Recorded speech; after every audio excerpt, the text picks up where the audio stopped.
Welcome, welcome, welcome. Good evening to the Crimson Knights, and welcome to a very special stream tonight.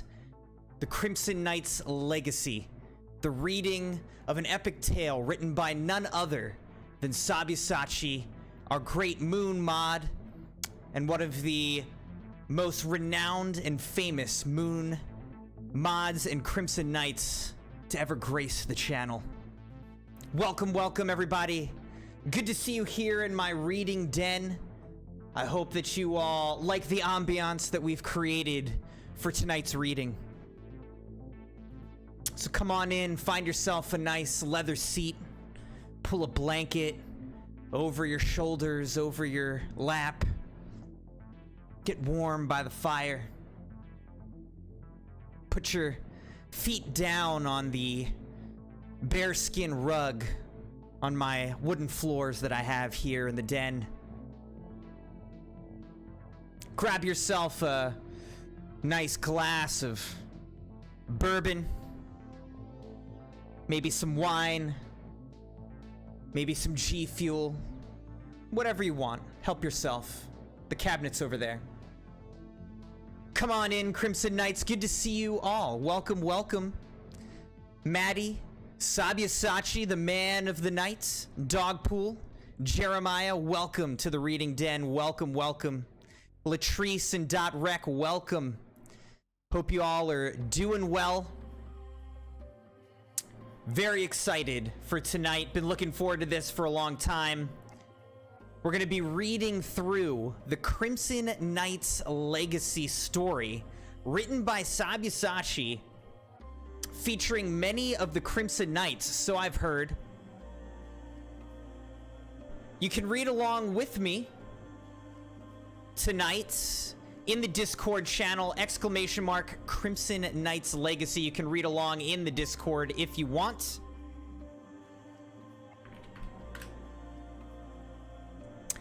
I'm gonna tell you now, guys, that I'm told that there are tens of thousands of words in tonight's story, so this could take a little while to read through it, so settle in.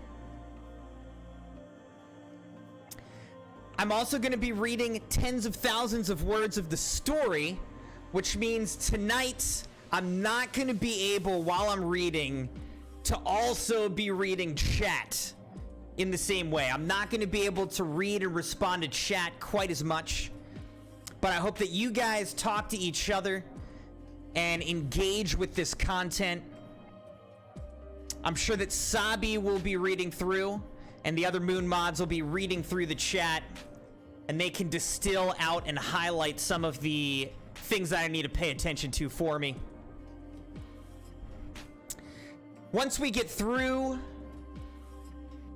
the reading of the Crimson Knights Legacy story tonight, we've got some videos and whatnot that Sabi has also queued up for our viewing pleasure, so we will watch those. All of this will be time dependent, but we're really going to focus on reading the story tonight first and foremost, because that is what we are here for. That's what we want to get done tonight, and I'm just not sure how long it's going to take me to read 30,000 words. But cheers, Crimson Knights. Good to see you all. Welcome.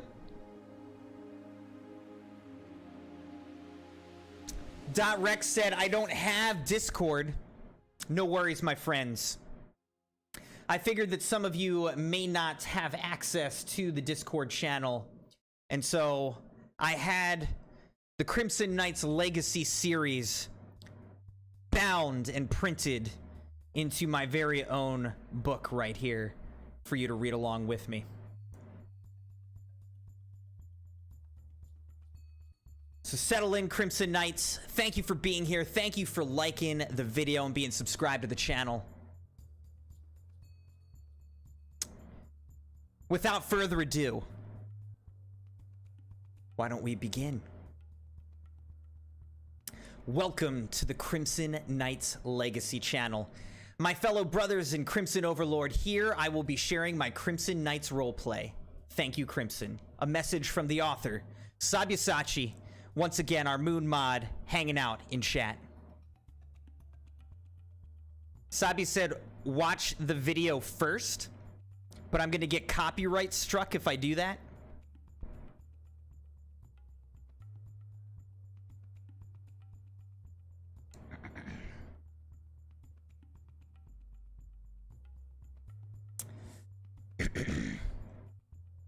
All right, let's just start with,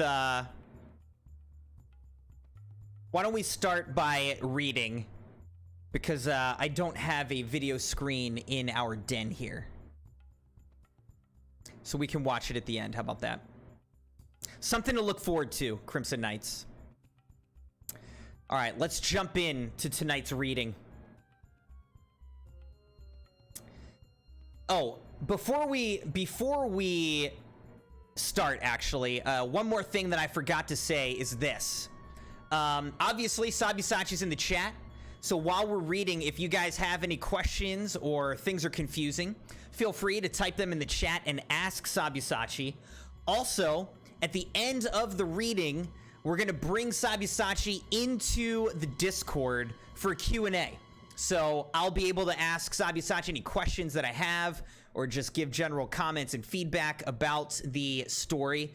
And we can also be reading chat at that time for any questions that you would also like Sabi to share live on stream with his voice. So just want to let you guys know you can ask your questions and make your comments during the reading, but you can also wait until the Q&A session with the author Sabyasachi at the end of the reading. He will come into the Discord and we can talk with him then. Okay. With that, let us begin the Crimson Knights legacy. Crimson Eclipse, the eternal watch of Crimson Knights. Now we shall begin the grand intro for my roleplay series. Opening scene. The screen fades in, revealing a world enshrouded in darkness. The moon hangs low in the blood-red sky, casting an eerie glow upon the desolate landscape.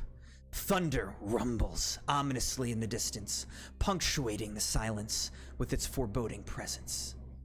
Narrator Sabi, voiceover deep and commanding. In the age of the Crimson Eclipse, where the celestial dance between light and shadow hangs in delicate balance, a tale of heroes and destiny begins. Brace yourselves for an epic journey through the realm of Crimson Eclipse, the eternal watch of the Crimson Knights. In a realm where shadows dance upon the land and ancient secrets lie dormant, a tale of heroes and destiny is about to unfold.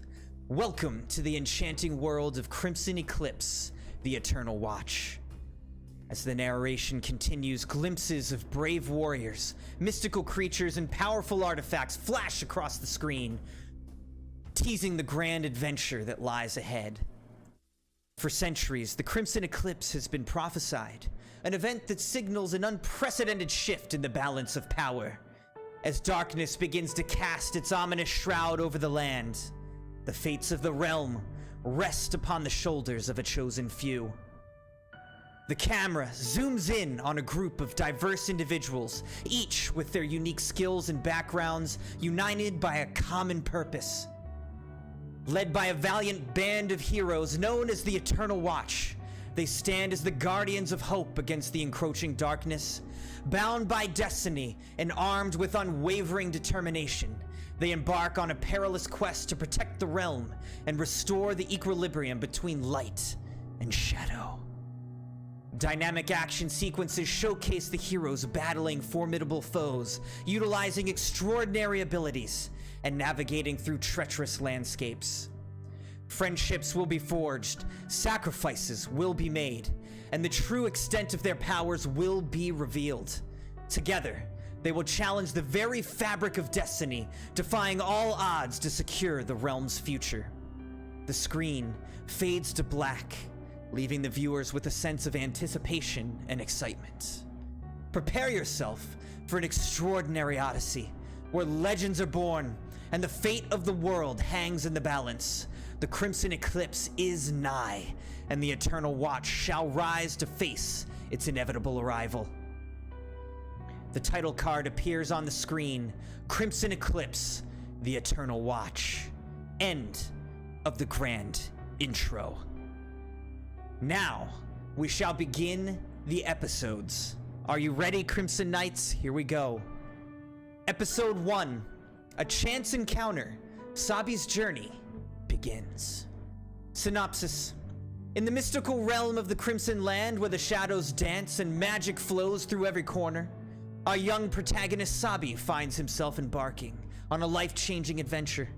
Drawn by fate, he stumbles upon the legendary Crimson Knights, a renowned group of warriors entrusted with safeguarding the realm. Episode. Scene 1, The Enchanted Forest. Synopsis. In the mystical realm of the Crimson Land, where the shadows dance and magic flows through every corner, our young protagonist Sabi finds herself embarking on a life-changing adventure. Drawn by fate, she stumbles upon the legendary Crimson Knights, a renowned group of warriors entrusted with safeguarding the realm. Scene 1, The Enchanted Forest. Sabi, with an insatiable curiosity and a heart full of dreams, wanders through the enchanted forest, its ancient trees whispering secrets in the breeze. As he admires the beauty of nature, a sudden rustling captures his attention. He follows the sound, cautiously making his way deeper into the forest.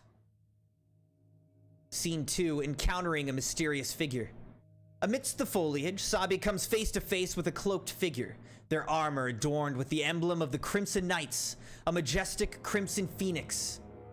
The figure turns, revealing piercing eyes that shimmer with both wisdom and determination. The mysterious figure says, "Welcome, young traveler. What brings you to the heart of the enchanted forest?" Sabi, awestruck but filled with a sense of destiny, hesitantly responds, I seek adventure and the chance to make a difference. I feel a connection to this land, and I believe I have a role to play." Scene 3, The Crimson Knights Revelation. The mysterious figure studies Sabi, a glimmer of recognition in their eyes. The mysterious figure says, "Your arrival was foretold in the ancient prophecies, a sign that a new era is upon us. You possess a rare spirit, one that may hold the key to our realm's salvation. I am Quora, Sir Vermilion Quora, a member of the Crimson Knights. Will you join us, Sabi, and embrace your destiny as a Crimson Knight?" Sabi, filled with a mix of excitement and uncertainty, ponders the weight of this monumental decision. I accept. If there's a chance for me to protect this land and make a difference, I am ready. Scene 4, Sabi's Initiation. Quora leads Sabi through the dense forest, guiding him towards the Crimson Knight's secret stronghold. They arrive at a grand fortress, its architecture imbued with the ancient magic and guarded by formidable warriors. Inside, Sabi witnesses the strength and unity of the Crimson Knights as they train and prepare for the challenges that lie ahead. Scene 5, Sabi's training begins. Quora introduces Sabi to the other members of the Crimson Knights, a diverse group of individuals, each possessing their unique skills and backgrounds. Under the watchful eyes of his newfound comrade, Sabi begins his rigorous training, honing his combat abilities and learning to channel the mystical energies of Crimson Land. Scene 6, A Glimpse of Impending Darkness. As Sabi grows accustomed to his new life, rumors of a growing darkness and encroaching evil reach the Crimson Knight's fortress. Quora, sensing the imminent threat, shares his concerns with Sabi. He says, "Sabi, our realm faces a grave peril. The forces of darkness gather, threatening to plunge Crimson Land into chaos. The Crimson Knight's duty is to protect this land, and now you too shall bear that responsibility." Sabi, determined and resolute, nods in understanding. Sabi says, "I will do everything in my power to defend the Crimson Land, Sir Quora. I won't let darkness prevail." Closing scene. As the sun sets over the horizon, painting the sky in shades of crimson, Sabi's journey as a member of the Crimson Knights begins. With newfound purpose and the strength of camaraderie, she prepares to face the challenges that lie ahead, ready to stand as a beacon of hope in the face of encroaching darkness. To be continued.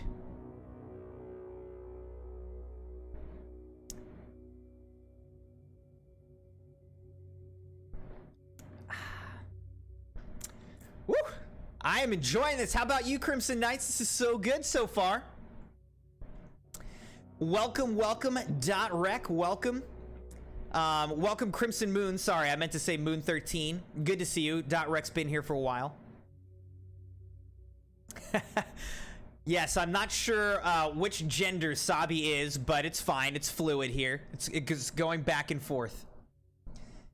I'm super enjoying this, though. Great job, Sabi.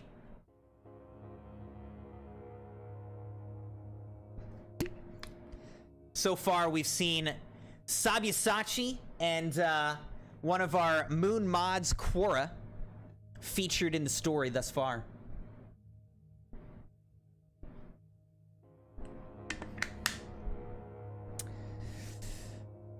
All right, I'm going to continue in a moment here, but by the way, this is the first time I'm reading this. I've never read this. I literally have not looked in this channel. I just pulled it up. I clicked off mark everything as read, just so that that annoying little notification wouldn't be at the top. But I have not read any of this. I am hearing it. I'm reading it right now for the very first time. Excited for other Crimson Knights to make their appearance. Moon 13's excited for Dogpool. You know that's going to be good. All right, here we go. Crimson Eclipse, The Eternal Watch, Episode 2. Welcome, Nick. Welcome, welcome. Title: Unleashing the Crimson Fire, Trials of Valor. Synopsis: in the second episode of Crimson Eclipse, The Eternal Watch, Sabi, now a member of the Crimson Knights, finds himself facing the trials that will test his resolve and unlock his true potential. As the forces of darkness grow stronger, Sabi and his fellow knights must rise to the occasion and prove themselves worthy defenders of Crimson Land. Cheers, Crimson Knights.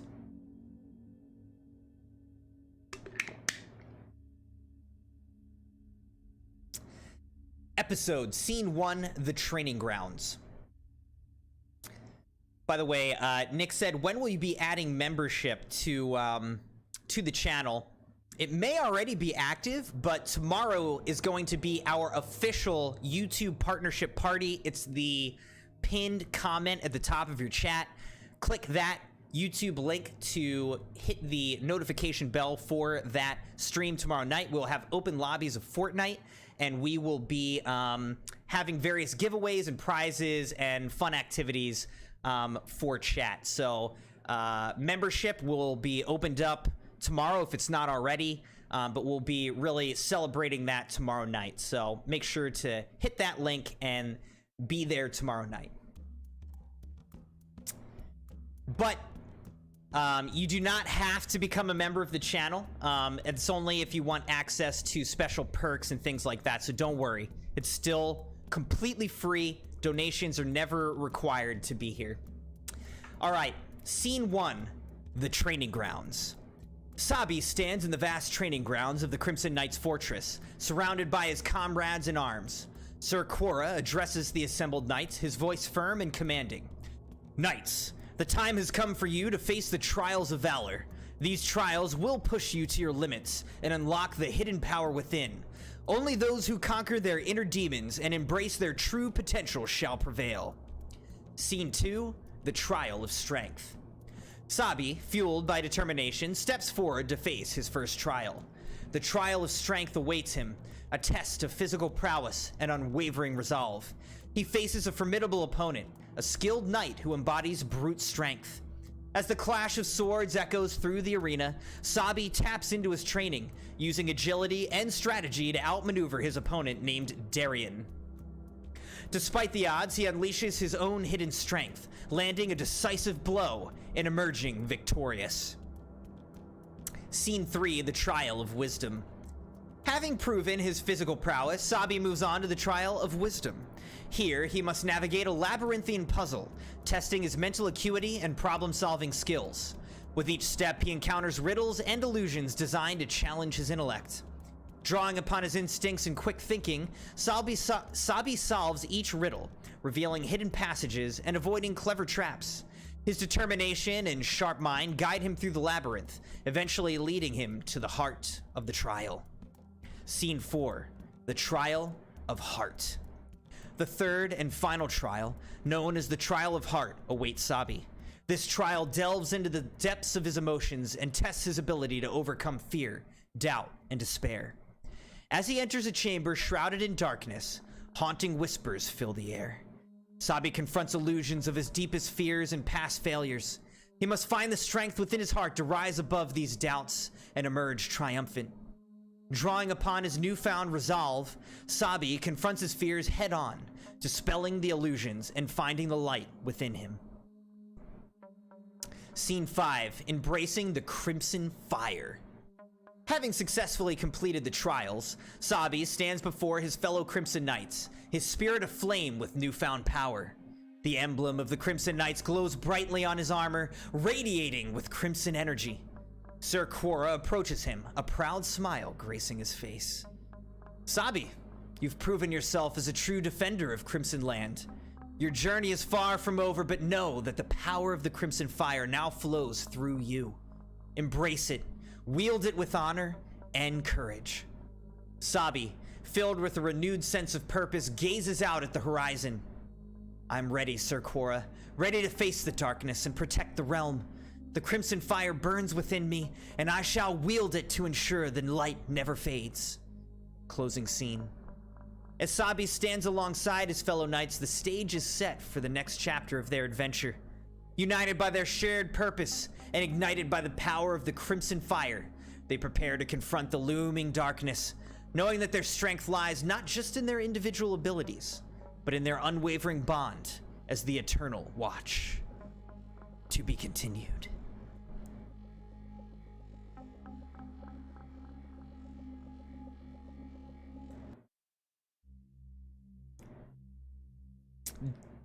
Rec is asking, who is Darian? Is he somebody we actually know?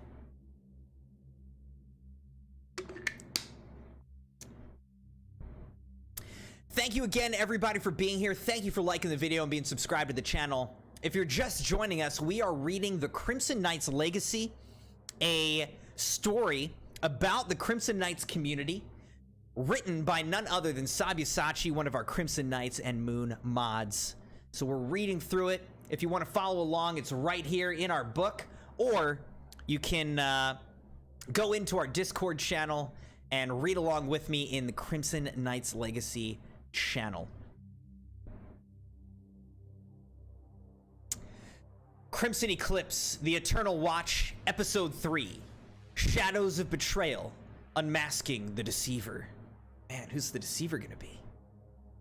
In the third episode of Crimson Eclipse, The Eternal Watch, Sabi, now a courageous member of the Crimson Knights, discovers a dark plot unfolding within their ranks.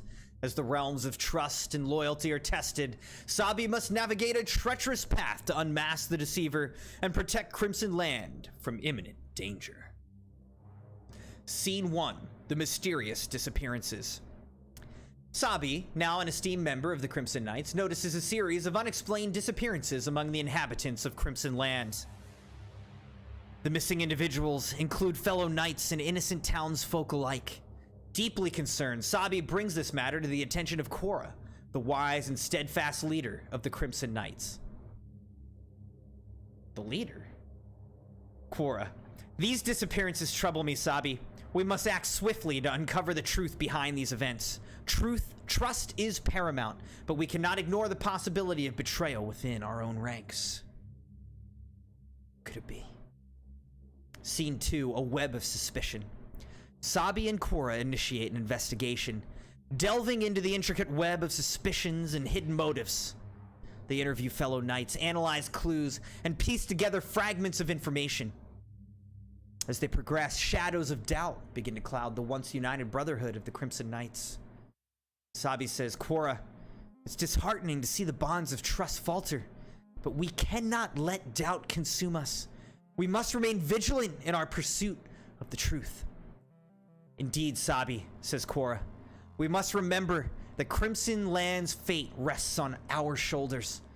The path ahead is fraught with challenges, but we shall prevail. Scene 3, unmasking the deceiver. Through their tireless efforts, Sabi and Korra uncover a trail of evidence pointing towards a fellow knight, Sir Galen. Though once a trusted ally, Sir Galen's actions and connections to the disappearances cast a dark shadow upon his loyalty. Confronting Sir Galen in a secluded chamber, Sabi and Korra demand answers. Sabi says, "Sir Galen, the evidence against you is undeniable. Why would you betray the trust of your comrades and endanger the realm?" Sir Galen, his eyes filled with a mix of regret and defiance, struggles to find his words. "It was power, the allure of forbidden knowledge. I thought I could control it, shape it to my will. But darkness seeped into my soul, clouding my judgment. I'm sorry, Sabi, Korra. I failed you all." Scene 4, a test of redemption. Korra, his voice a blend of disappointment and compassion, steps forward. "Sir Galen, you have betrayed our trust, but redemption is still within reach. We shall spare you for now, but you must face the consequences of your actions and seek to mend what you have broken. Crimson Land's safety is paramount, and we shall ensure it's protected." Sir Galen is apprehended and placed under vigilant watch, his fate uncertain, but with the chance at redemption. Scene 5, the Eternal Watch reunited. As the episode concludes, Sabi and Korra gather the remaining Crimson Knights to address the aftermath of the betrayal. They emphasize the importance of unity and reaffirm their commitment to protecting Crimson Land. Sabi says, "Our journey has been fraught with challenges, but we remain steadfast in our mission. We've overcome treachery and it has made us stronger. Let us not forget that our true strength lies in our unwavering bond as the Eternal Watch." Korra says, "Indeed, Sabi. Together, we shall face the darkness that threatens our realm. We must be vigilant and stand as beacons of justice, united in our purpose." Closing scene. As Sabi and Korra address their fellow knights, the stage is set for the next chapter of their epic quest. The shadows of betrayal linger, but the Crimson Knights stand resolute, ready to face the challenges that lie ahead and restore trust within their ranks. To be continued.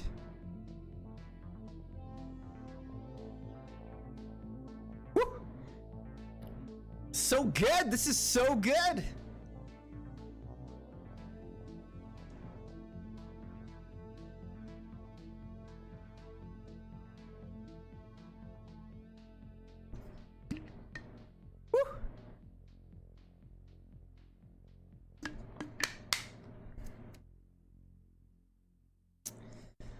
All right.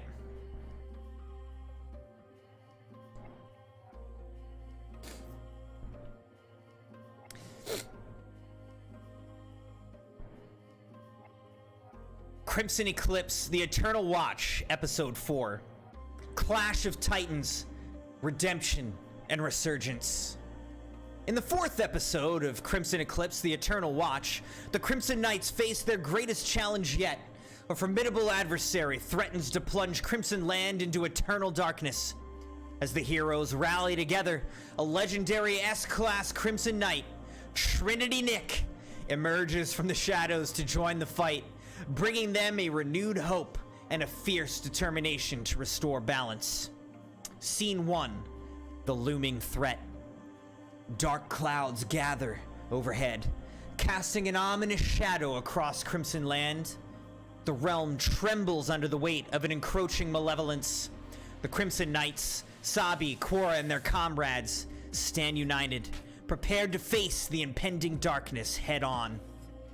Scene 2, Trinity Nick's arrival. In the midst of the Knights' preparations, Trinity Nick, an enigmatic figure shrouded in red crimson armor, emerges from the depths of Crimson Land. Their arrival is met with a mix of awe and curiosity from the other Knights. Trinity Nick says, "I've heard the call of Crimson Land, beckoning me to join the Eternal Watch. Together we shall vanquish this looming threat and restore harmony to this realm." Their presence sparks a renewed sense of hope and determination among the Crimson Knights. Scene 3, the battle unleashed. The clash begins as the forces of darkness descend upon the land, their malevolence palpable.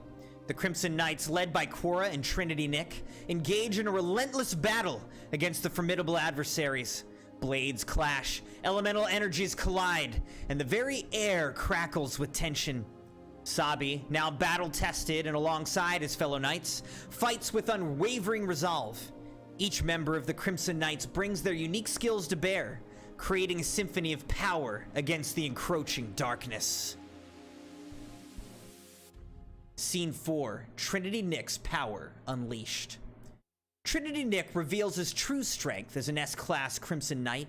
With awe-inspiring mastery over Crimson Flames, he unleashes devastating attacks, blazing fury, inferno ignition, obliterating waves of darkness, and inspiring their comrades to fight with renewed vigor.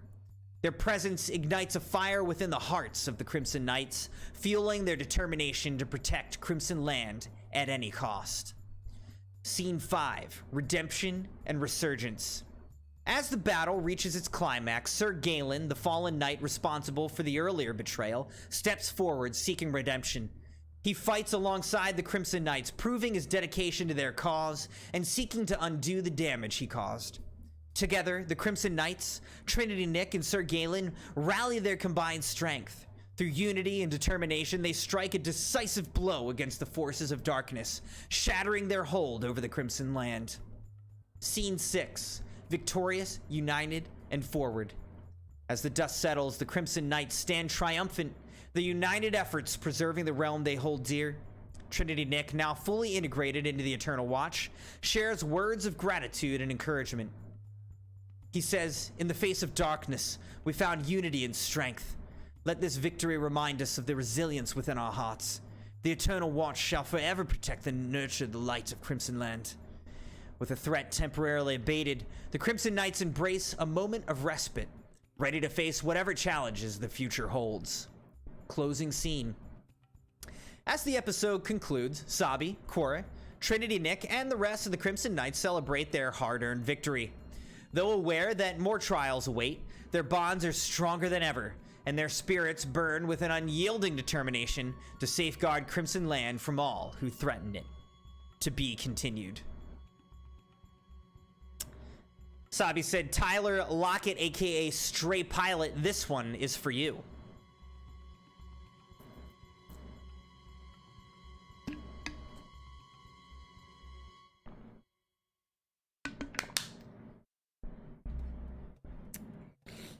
All right. Here we go, Crimson Knights. Episode 5. Revelations of Fire. Unleashing Inferno. In the 5th episode of Crimson Eclipse: The Eternal Watch, a new chapter unfolds as the Crimson Knights face a mysterious crisis that threatens to consume Crimson Land in flames. Amidst the chaos, the enigmatic Inferno Crimson Knight Tyler emerges from the depths of the realm, wielding the scorching power of fire.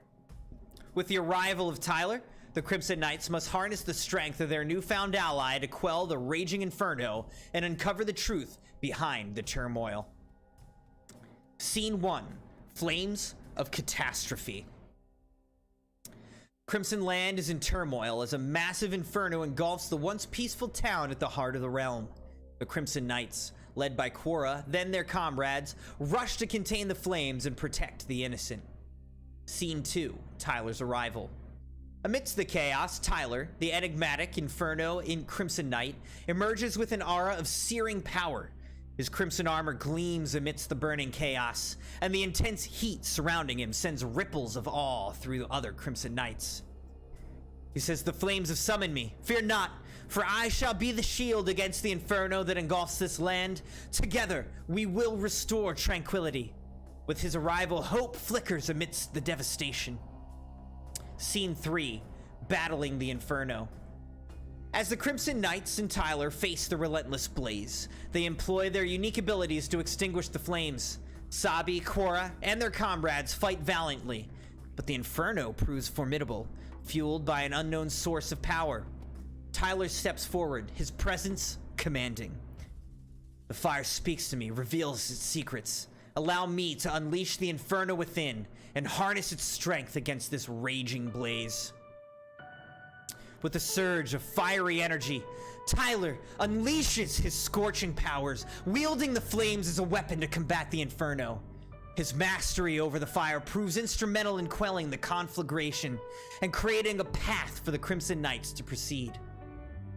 Scene 4, unraveling the mystery. As the flames subside, the Crimson Knights regroup to investigate the source of the inferno. Clues lead them to an ancient temple hidden within Crimson Land where dark secrets await. Inside the temple's hallowed chambers, the Crimson Knights uncover a malevolent force that seeks to consume Crimson Land in eternal fire. It becomes clear that this force manipulates fire itself, using it as a destructive tool. Scene 5, Unity in the face of adversity. Sabi, Korra, Tyler, and the other Crimson Knights unite, vowing to stop the malevolent force and protect their realm from its fiery grasp. With their combined strength and unwavering determination, they push deeper into the temple, facing trials and encountering formidable adversaries. As they navigate treacherous corridors and solve intricate puzzles, their trust in one another grows, forging an unbreakable bond. Scene 6, Inferno's Awakening. In the heart of the temple, the Crimson Knights confront the malevolent force, an ancient being known as Pyreus, the Flame Sovereign. Pyreus, fueled by dark intention, seeks to engulf Crimson Land in an eternal inferno, desiring nothing but chaos and destruction. In a climactic battle, Sabi, Korra, Tyler, and the Crimson Knights fight valiantly against Pyreus, their combined might challenging the very essence of the Flame Sovereign's power. Through teamwork and unwavering resolve, they weaken Pyreus, forcing the malevolent entity into retreat. Scene 7, the arrival of Inferno Crimson Knight Tyler. As the battle concludes, Tyler, his armor aglow with residual flames, reveals his true identity.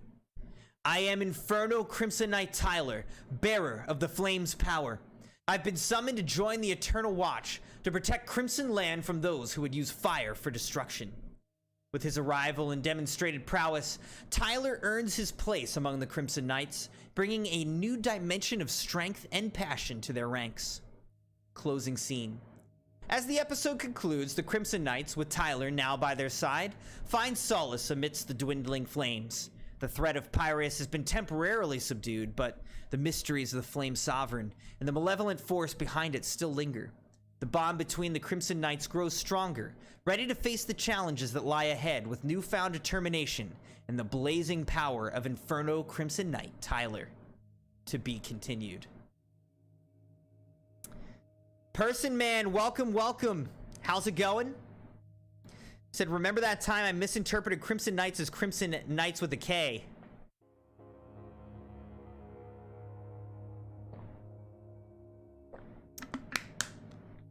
I still maintain it's Crimson Knights with an N for that double meaning. But Sabi's the author of this story. He went with Knights with a K, and that's totally fine. Moon said, I slammed the door in his face because I was terrified. I still hadn't processed what the giant thing was. Now the poor thing is afraid to come up the steps out of the basement. Oh, your dog. Oh my gosh, okay. You do have a monster of a dog, Moon 13.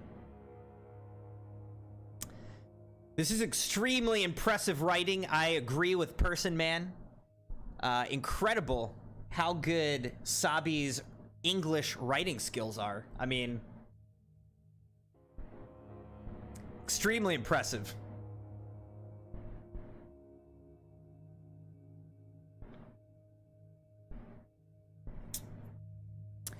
Again, welcome to all the Crimson Knights. Thank you for liking the video and being subscribed to the channel. If you're just joining us, we are reading through the Crimson Knights Legacy, a in-house story written by none other than Sabyasachi, our Moon mod, and one of our Crimson Knights, about the Crimson Knights. That's us. Many of us are featured in these stories, so this is a super special stream. A sub-night redeemed by Sabyasachi, written by Sabyasachi for our reading, viewing, listening pleasure. Shout out to Sabyasachi. And with that, welcome to all the Crimson Knights and everybody in chat. If you want to read along, you can jump into the Discord and head over to the Crimson Knights Legacy channel in the Discord. You can read along with me, or again, I'm featuring it here, right here in this printed and bound book that I have in my reading den.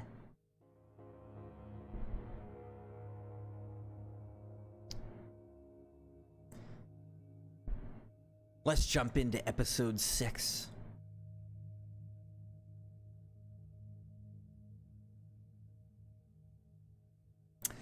Abyss of Shadows, Unraveling the Malevolence.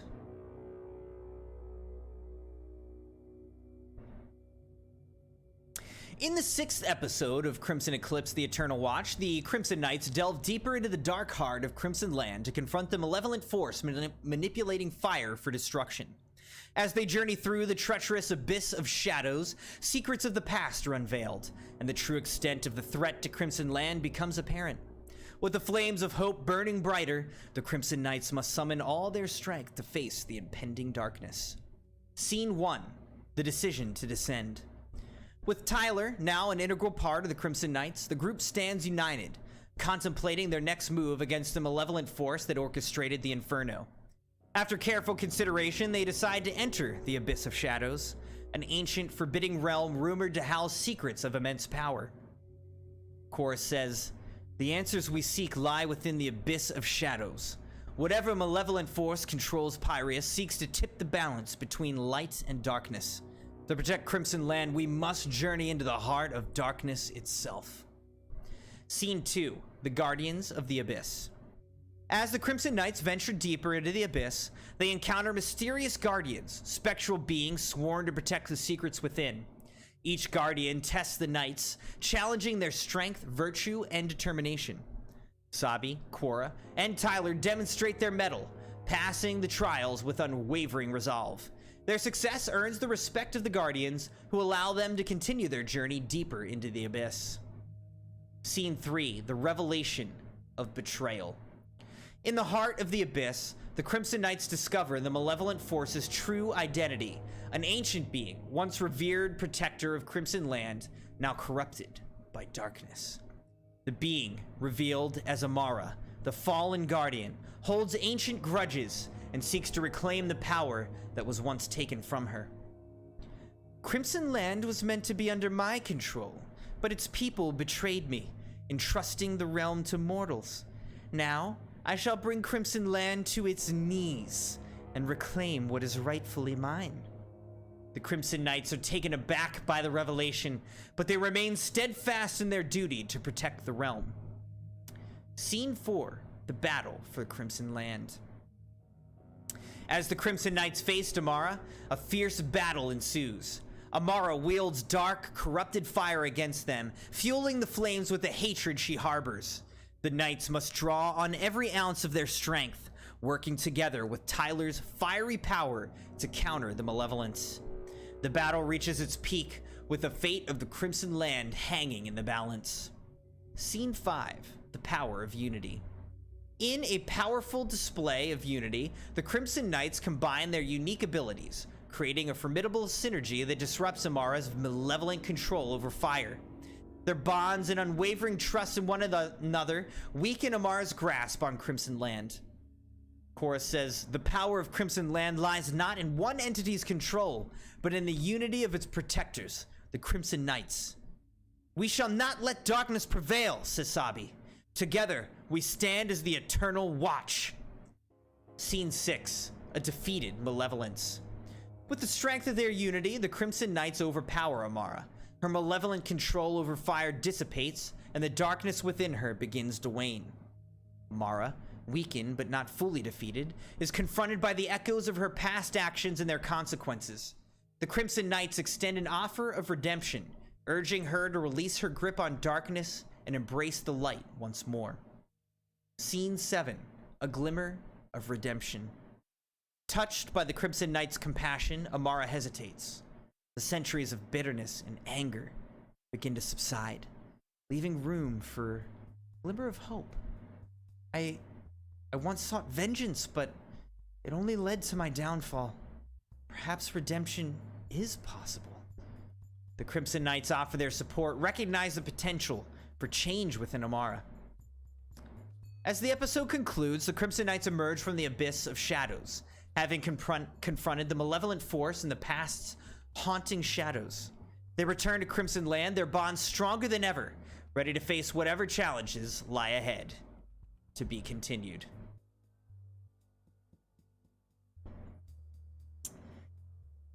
Person Man said, I received a bit of an injury, enough to where they told me it could happen, but possibly not. Wait, where what could happen?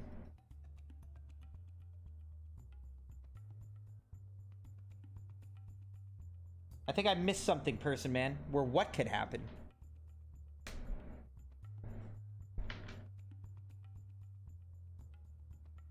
Sorry to hear that you're injured, though. That's not fun. I finally am making an appointment with a specialist for my messed up finger, because I need somebody to take a look at this thing. It's not good. It's almost been 3 weeks since the injury.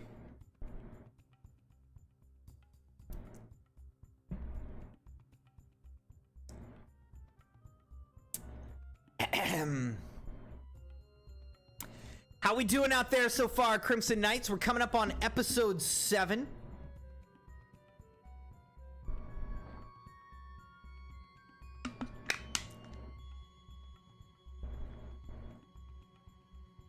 I could chop this whole thing up and like produce it as an actual audiobook.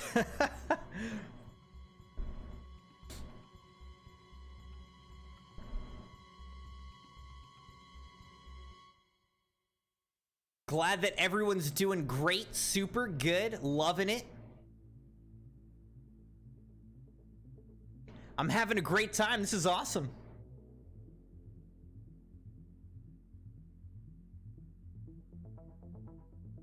All right, Crimson Knights, let's keep going.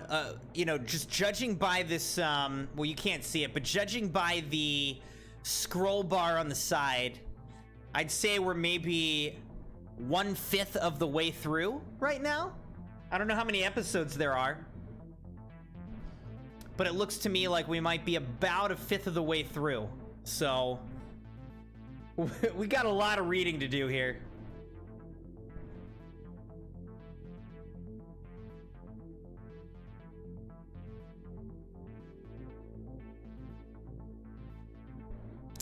Dogpull said, and no, you don't have memberships up yet. I've been waiting. Oh, okay. I know that there's a couple more steps that I can do for memberships, but maybe it's required. Maybe I have to do all those setup steps before memberships are enabled. That would make a lot of sense. All right. Well, I'll work on that tomorrow. I'll make sure that memberships are enabled for our stream tomorrow night. I'll make sure of it.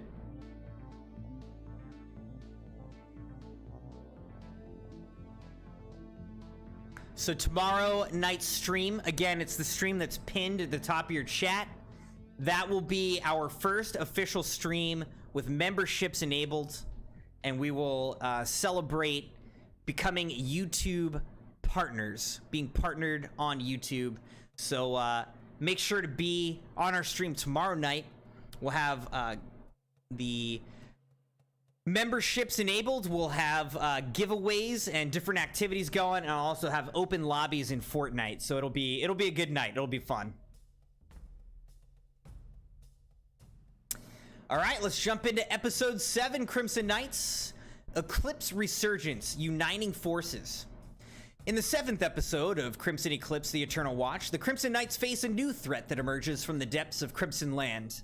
As they strive to protect the realm from malevolent forces, a powerful alliance forms, uniting heroes from different corners of the realm. In this epic episode, the Crimson Knights must forge unbreakable bonds to confront the ever-growing darkness and protect Crimson Land from the impending eclipse. Scene 1, a gathering of heroes. In the aftermath of the confrontation with Amara, the Crimson Knights learn that a new malevolent force is rising in Crimson Land. Reports of sinister occurrences, shadowy figures, and mysterious artifacts have started spreading across the realm. Sensing the gravity of the situation, The Crimson Knights seek aid from powerful individuals known for their valor and strength. Among the heroes assembled are Arcan, a skilled archer with unparalleled precision, Luna, an enigmatic mage harnessing the power of moonlight, and Rhine, a courageous warrior with an unyielding spirit. The darkness looms, and Crimson Land needs its champions united, says Quora. We shall face this new threat together as the Eternal Watch. Scene 2, The Haunting Eclipse. As the Crimson Knights and their newfound allies investigate the escalating darkness, they uncover traces of an ancient prophecy, the Crimson Eclipse, foretelling the rise of a malevolent entity that seeks to plunge the realm into eternal darkness.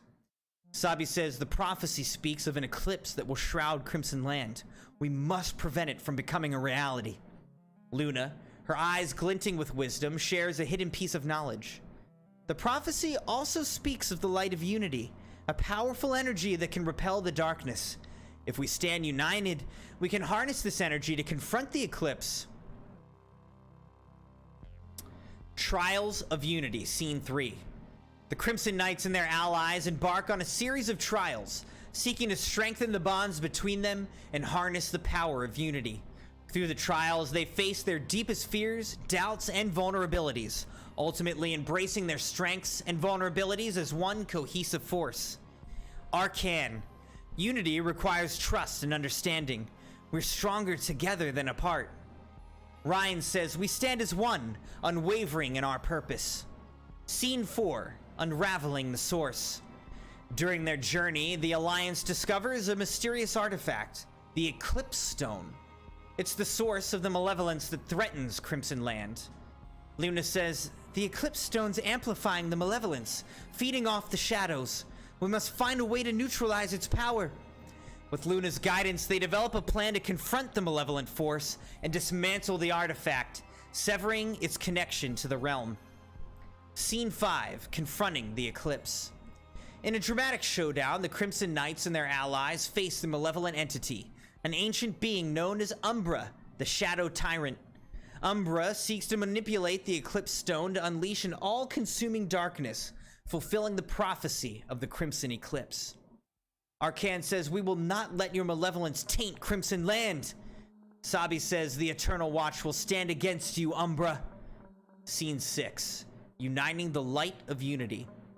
With the power of unity and the light of unity within them, the Alliance engages Umbra in an epic battle. Their unique abilities blend harmoniously, forming a dazzling display of strength and courage. The Eclipse Stone's influence weakens with every strike against Umbra. We're the light that dispels darkness, yells Rhine. United, we will prevail, exclaims Luna. Scene 7, Triumph of Unity. In a climactic moment, the Alliance destroys the Eclipse Stone, severing Umbra's connection to the realm. The malevolent force weakens, and the darkness that once threatened to engulf Crimson Land begins to recede. Umbra, weakened and defeated, experiences a moment of reflection and redemption. You've shown me the power of unity and the strength of light. My malevolence was born from my own darkness, but I see now the path of redemption. As Umbra retreats into the shadows, the Crimson Knights and their allies emerge triumphant, having safeguarded Crimson Land once again. Closing scene. As the episode concludes, the Alliance of Heroes celebrate their victory. They stand united, knowing that the threat of darkness may never truly vanish. But as the Eternal Watch, they vow to protect the realm with unwavering unity and courage. To be continued.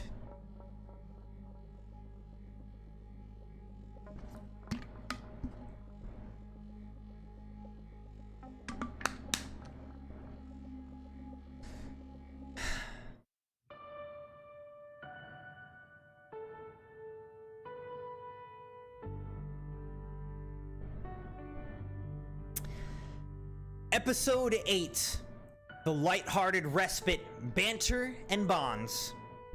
In the 8th episode of Crimson Eclipse, The Eternal Watch, the Crimson Knights and their newfound allies find a moment of respite after their triumph over Moros. Amidst the ongoing battles, they take time to bond and enjoy each other's company, sharing lighthearted moments filled with laughter and good-natured banter. However, as the shadows continue to loom, they learn that camaraderie and humor are just as important as their valor in protecting Crimson Land. Scene 1, a joyful gathering. After the triumphant battle against Moros, the Alliance of Heroes gathers in the courtyard of the Crimson Knights Fortress. The atmosphere is filled with a sense of camaraderie and relief, and they revel in the victory. Today we fought valiantly, and we won!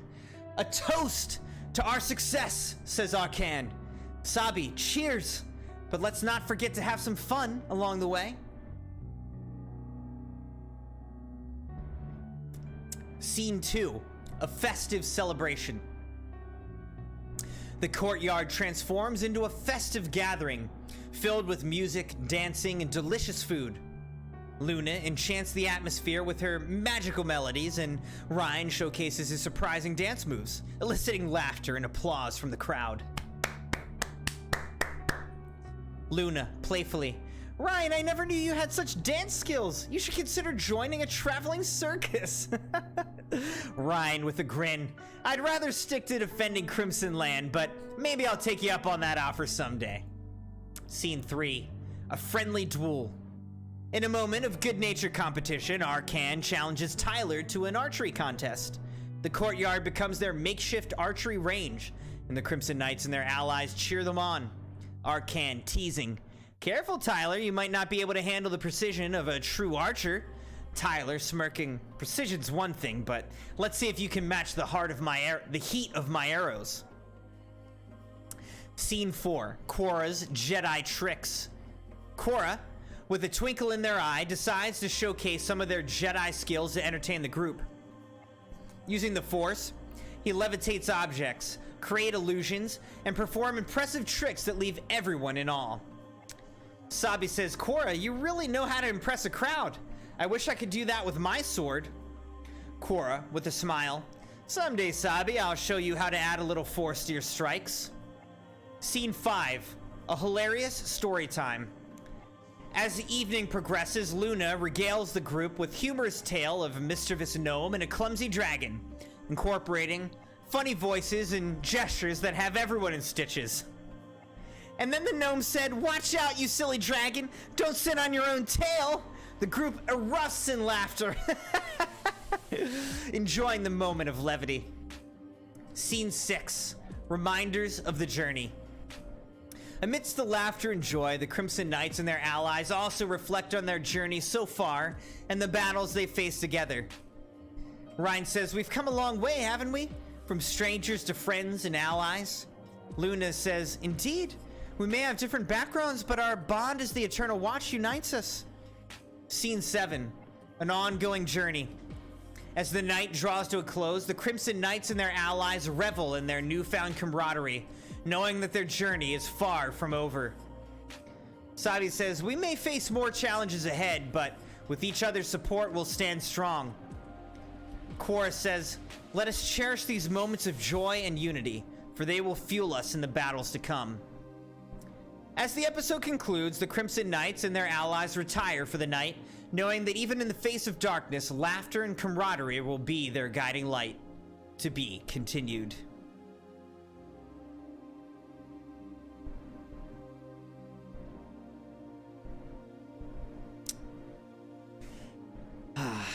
Amazing. All right, Crimson Knights, let's take a quick little stretch break / ad break. Let me rest my voice for a moment, and we'll be back with episode 9 in a second.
Maddie said something's beeping? Maybe? I don't know. I wasn't hearing a lot of beeping.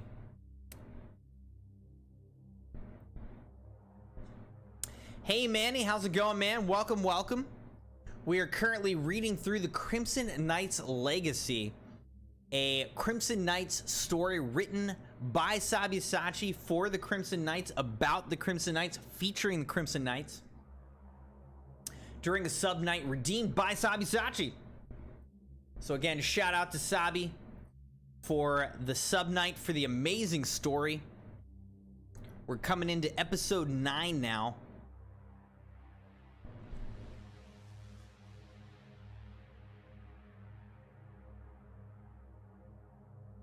Okay, sorry, I didn't realize you were hearing audio from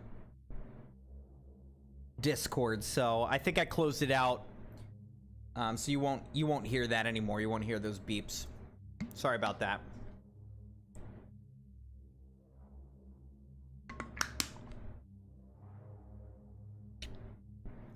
You shouldn't still be hearing it, so let me know if for some reason you're still hearing it.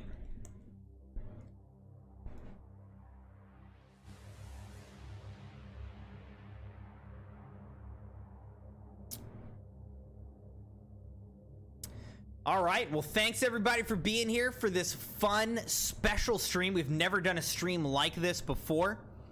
It is a special reading of a custom story written by Sabyasachi. Thank you all for being here. Thank you for liking the video and being subscribed to the channel. Manny said I'm in Florida. Awesome, dude. I'm kind of jealous, but also at the same time not, because... Hope you're doing well, though, my friend.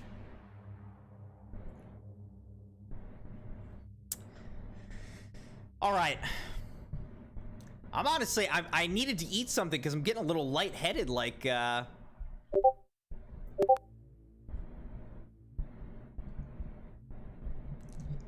it's just a lot of reading and talking out loud. All right, glad that the beeps are gone, though.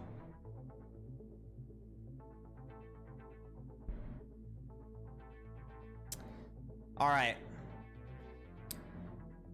Crimson Eclipse, The Eternal Watch, Episode 9.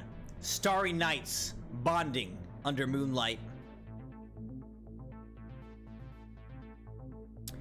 In the 9th episode of Crimson Eclipse, The Eternal Watch, Sabi and Luna share a meaningful moment as they take a nighttime stroll.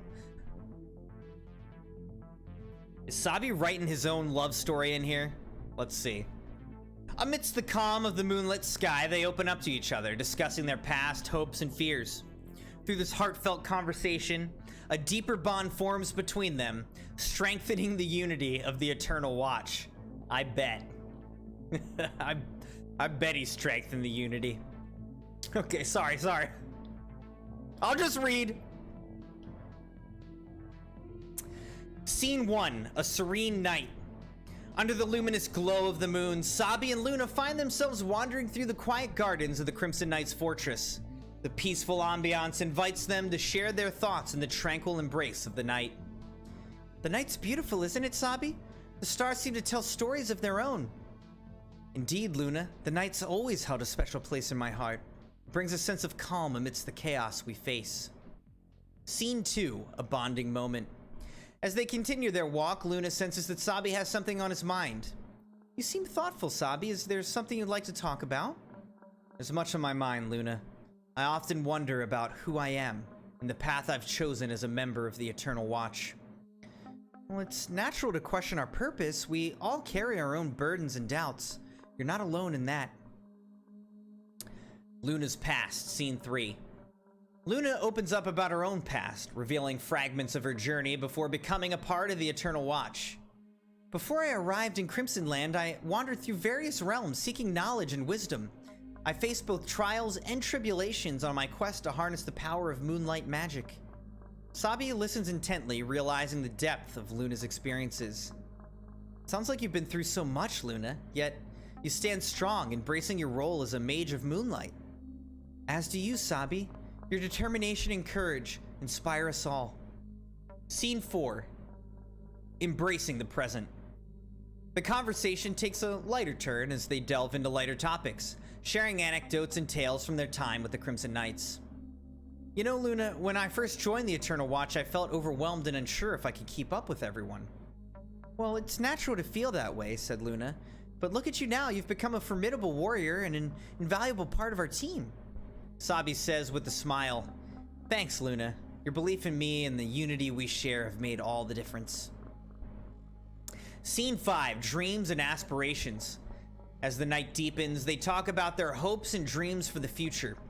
Luna shares her desire to uncover ancient mysteries hidden within the realms, while Sabi expresses her wish to protect those she cares for.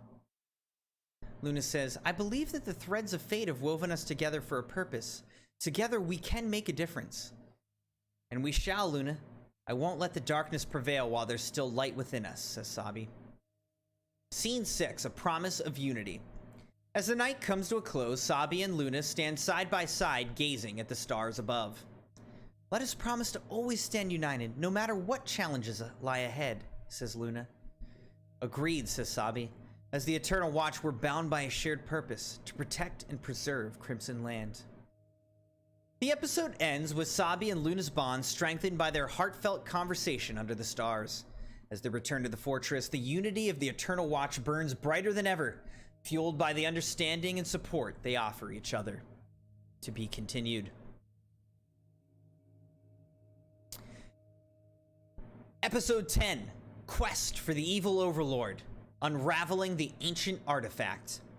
In the 10th episode of Crimson Eclipse, the Eternal Watch, a new quest unfolds as the Crimson Knights and their allies embark on a perilous journey to uncover an ancient artifact, the key to summoning the long-lost Overlord Dreadlord Valtharax, the Shadow Sovereign. As they seek to prevent his return and protect Crimson Land, they must face formidable challenges and make difficult choices that test the strength of their unity. Scene 1, the prophecy unveiled. Amidst the lingering shadows, the Alliance of Heroes discovers an ancient scroll that contains a prophecy foretelling the return of the evil Overlord, a malevolent being of immense power who seeks to dominate the realms. The prophecy speaks of an artifact that holds the power to summon the Overlord, says Quora. If we don't find it before our enemies do, the consequences could be catastrophic. Sabi says, we cannot allow that to happen. Let's embark on this quest and stop the evil Overlord from entering our realm. Scene 2, Deciphering Clues.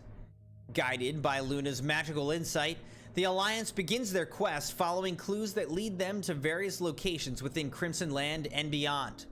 Their journey takes them to ancient ruins, hidden temples, and treacherous landscapes. Tyler says, this quest is no easy task, but we'll face it together. Ryan, aye, and together we'll find the artifact before it falls into the wrong hands. Scene 3, Trials of Strength. In their pursuit of the artifact, the Alliance faces fierce guardians and challenges that test their courage and resolve. Each trial is designed to prevent the unworthy from accessing the artifact's power. Arcan says, these trials are like nothing we faced before, but I won't falter. Luna, stay true to your hearts, and the trials will reveal the path forward. Scene 4, uncovering the artifact.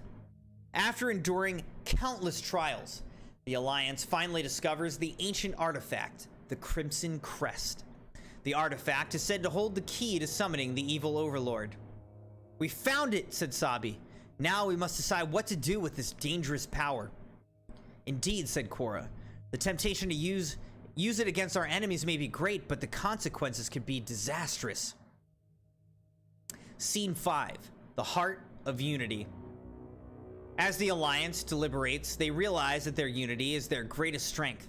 They decide to use the artifact's power to create a seal that will prevent the evil overlord from entering their realm. With our unity, says Ryan, we'll protect Crimson Land from this malevolent force. Our bond is stronger than any dark power, says Luna. Together, we can prevail. Scene 6, the final stand. As the Alliance activates the seal, they draw the attention of those who sought the artifact for malevolent purposes. A fierce battle ensues as they face off against powerful adversaries determined to seize the artifact. Sabi says, we will not let the darkness consume us. We fight for protection of Crimson Land. Tyler says, the strength of our unity shall guide us through this battle. Scene 7, Triumph of Unity. In a breathtaking display of unity and courage, the Alliance triumphs over their adversaries, thwarting their plans to unleash the evil overlord. The seal is complete, and the artifact's power is safeguarded. As the episode concludes, the Alliance of Heroes celebrates their victory, knowing that they have averted a great calamity. The Crimson Knights and their allies stand united, bound by their unwavering dedication to protecting Crimson Land. Through our unity, says Korra, we faced the darkness and prevailed. The Eternal Watch shall continue to protect this realm. And Sabi says, we're stronger together, and we will face whatever challenges the future holds with unity and courage. But who knew their celebration would be short-lived?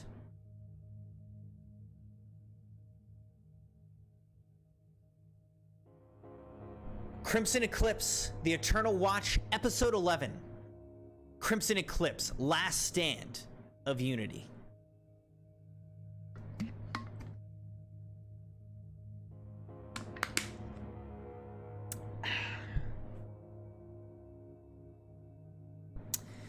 In the 11th episode of Crimson Eclipse, The Eternal Watch, in the darkest hour, as the moon veiled itself behind a shroud of ominous clouds, the artifact, which was safeguarded and sealed with eyes glowing crimson, Valtharax unleashed his malevolent might, conjuring an arcane maelstrom that tore through the fabric of reality. Eclipsing the moon, a vortex of shadows spiraled around him, growing ever more potent with each passing second. Evil Overlord, with insurmountable power, breaks through the seal and descends upon Crimson Land. Enchanted runes etched upon the sanctum's walls flared to life, attempting to contain the surging forces. Yet they proved futile against the overwhelming malevolence of the Dreadlord. As the ground trembled beneath his feet and thunderous cracks echoed through the chamber, the heaven themselves trembled in resonance. With one commanding gesture of his hand, Valtharax wove his dark magic into the world, shattering the protective barriers that had bound it for eons. As chaos ensues, the Alliance of Heroes faces their most formidable adversary yet. With the fate of the realm and the entire world at stake, the Crimson Knights must summon every ounce of unity and strength to confront and defeat the overwhelming darkness of the almighty Overlord. Scene 1. The Unleashed Darkness. Despite their best efforts to seal the evil Overlord, the Alliance of Heroes could not foresee the malevolent force's tenacity.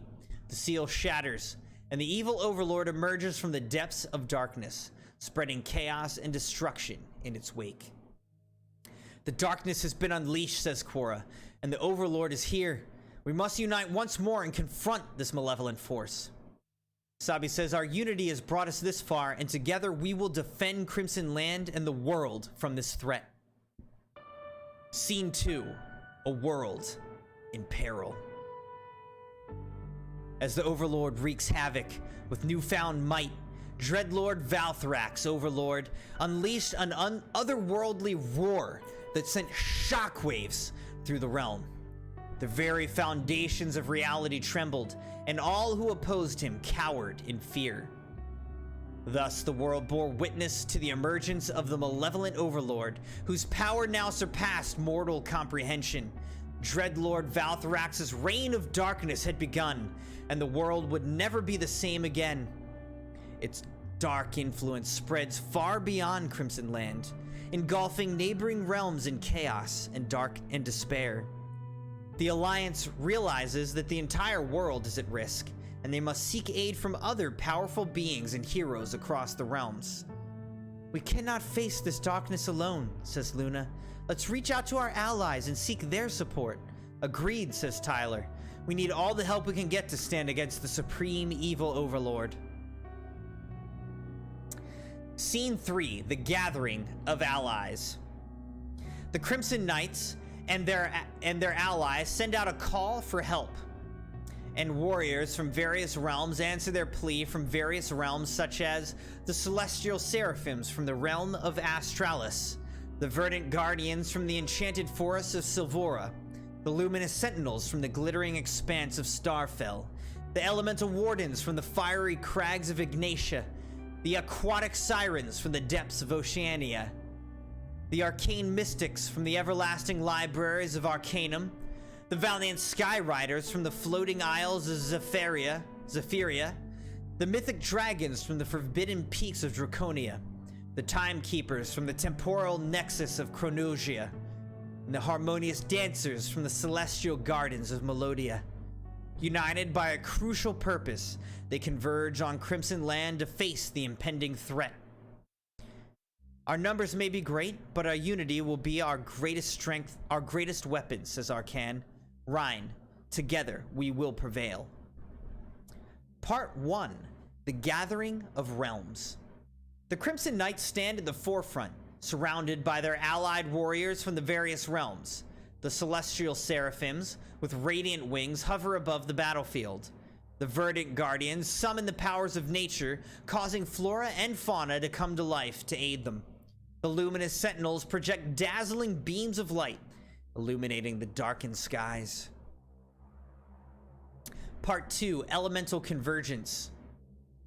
The Elemental Wardens conjure pillars of flame and torrents of water that clash against each other in an epic display of elemental power. The Aquatic Sirens control the tides and unleash surges of water, quelling the fiery onslaught while washing away the malevolent forces. Part 3, Arcane Unleashed. The Arcane Mystics create rifts in reality, bending space and time to their will. They summon powerful spells that warp the battlefield, disorienting the enemy while providing strategic advantages to their allies. The Harmonious Dancers dance in perfect synchronization, channeling their ethereal powers to amplify the magic's potency. Part 4, Aerial Assault. The Valiant Skyriders soar through the skies, riding majestic creatures from their realm. They rain down arrows and magical projectiles, skillfully coordinating their attacks with precision. The Mythic Dragons add their fiery breath and earth-shaking roars to the onslaught, making the enemy tremble in fear. Part 5, Aquatic Mystics. Amidst the tranquil depths of Oceania, the Aquatic Sirens revealed themselves, their forms adorned with shimmering scales that glimmered like precious gems. Graceful and mesmerizing, they move with a fluidity that mirrored the ebb and flow of the ocean's currents. Part 6, Shadow Veil. The Shadow Hunters become one with the darkness, moving with unseen agility and striking from the shadows. However, the Supreme Overlord effortlessly repels their attacks, displaying an unparalleled mastery of darkness and malevolence. Evil Overlord, with an ominous voice, "Your tricks cannot hide you from me, little shadows. Your attempts are futile." Part 7, Ether Shield. The Celestial Seraphims form an impenetrable ether shield, using their celestial energy to protect the Alliance from the Overlord's devastating attacks. But the malevolent force's power proves too great, and cracks begin to form in the once formidable barrier. Seraphim leader says, "Stand firm! We cannot let the shield falter!" Part 8. Nature's Wrath. The verdant guardians call upon the forces of nature, commanding vines to ensnare the overlord and roots to rise from the earth to entrap the malevolent being. Yet the overlord's dark aura corrodes the natural defenses, setting the entangled vines ablaze. Guardian Elder says the forces of darkness are more formidable than we imagined. Part 9. Blinding Brilliance. The luminous sentinels unite their radiant light to blind the overlord, hoping to weaken its sight and defenses. However, the malevolent force simply absorbs the brilliance, growing more powerful with every ray of light. Sentinel Captain says, "Our light only feeds its darkness." Part 10. Elemental Collide. The Elemental Wardens combine their elemental powers, creating a cataclysmic storm of fire, water, earth, and air, aiming to overpower the overlord. But the malevolent force controls the elements with ease, extinguishing the fires and dissipating the storm. The Elemental Warden leader says, "Our elements are under its control. No way. It's impossible." Looks like we might have missed a part 11, but we'll go to part 12. Reality Warping. The arcane mystics unleash their most potent spells, warping reality itself in an attempt to bind the overlord. Yet the malevolent force breaks free effortlessly, leaving the mystics drained and disheartened.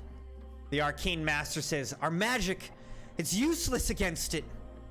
Part 13. Harmonic Dance. The harmonious dancers strive to harmonize their powers, creating a sonic wave to shatter the overlord's defenses. But the malevolent force counters the sonic wave, projecting a discordant sound that disorients the dancers. The Dance Elder says, "Our unity is crumbling under his darkness." Part 14. Aerial Onslaught. The valiant Sky Riders and the mythic dragons mount a ferocious aerial assault, raining down arrows, spells, and fiery breath upon the evil overlord. Yet the malevolent force emanates a chilling aura that extinguishes the flames and deflects the projectiles. The Sky Rider commander says, "Our combined might is not enough." Part 15. Time Out of Reach. The Timekeepers attempt to manipulate time, but the overlord's malevolence disrupts their control. Time warps unpredictably, leaving the Timekeepers disoriented and unable to synchronize their efforts. Timekeeper Sage. Time itself is against us. Part 16. The Veil. As the Alliance reels from the overwhelming display of the Overlord's power, Korra steps forward, his sword ignited. Korra, with determination, says, "Our attacks may not have worked, but we are not defeated. We stand together, and we will find a way." Despite their setbacks, the Crimson Knights and their allies stand resolute, united by their unwavering determination to protect the realm. They brace themselves for the ultimate test of their unity, knowing that their greatest challenge is yet to come. To be continued.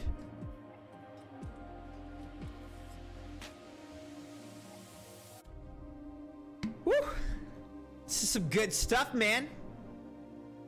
But I'm definitely, this is a lot of out loud reading for me. I'm getting lightheaded here, man.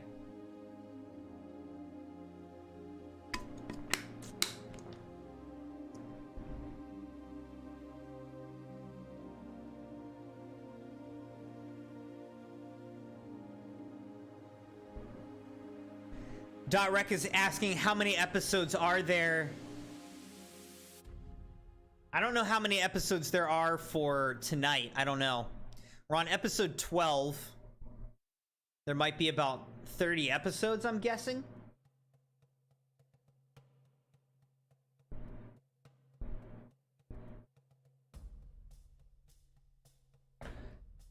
Let me get another little snack. I need to combat this lightheadedness from reading out loud.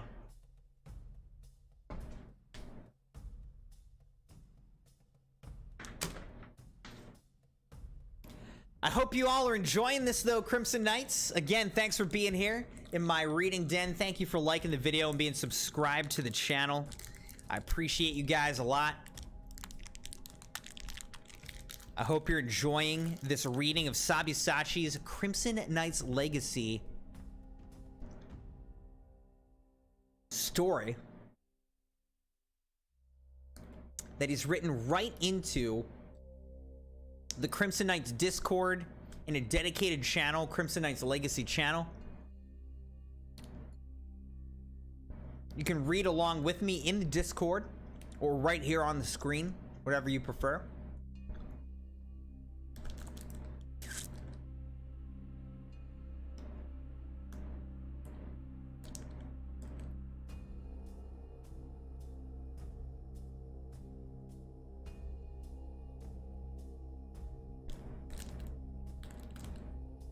Just give me a moment to catch my breath and eat a snack here.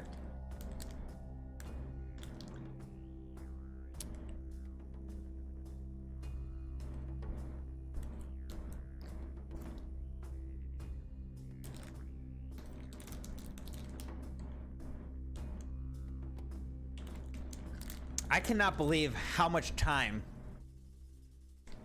Sabi must have put into writing this. Like, we're gonna spend a good bit of time just literally reading it.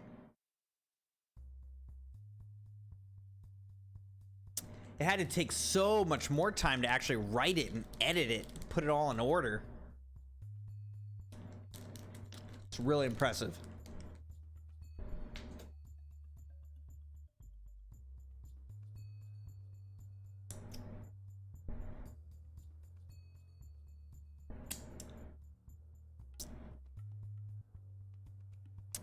What snacks are you what snacks or drinks are you guys enjoying during this reading?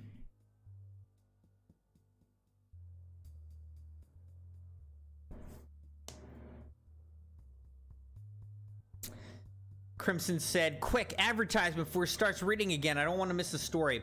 All right, I ran out of water.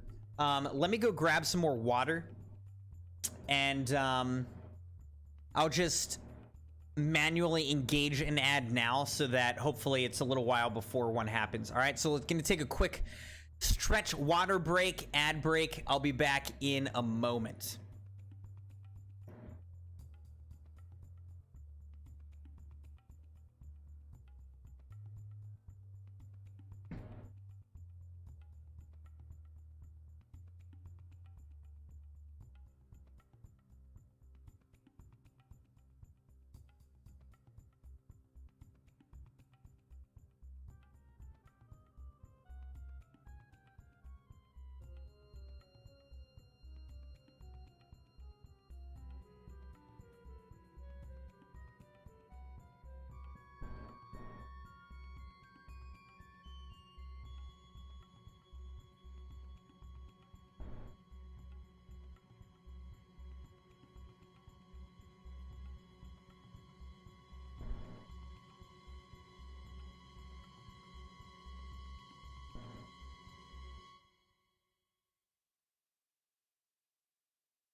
All right, we're back. I also grabbed some more snacks.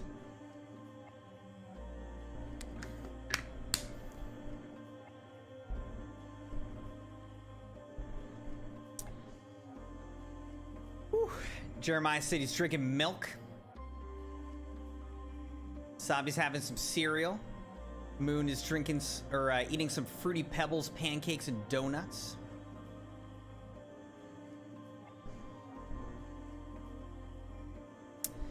All right, .rec. Well, thanks for hanging out. I'm glad that you got to hear some of the story. Obviously, the VOD will be here to listen to the rest if you'd like later. But sleep well. Have a great night. It'll be interesting to see if you were featured somewhere in here. Latrice is heading out too. Sounds good, Latrice. Sleep well. Good night. Good night. I don't know if that means Jeremiah's got to go as well. But good night to everybody who's got to head out. Jeremiah's lurking. Maddie's having nothing.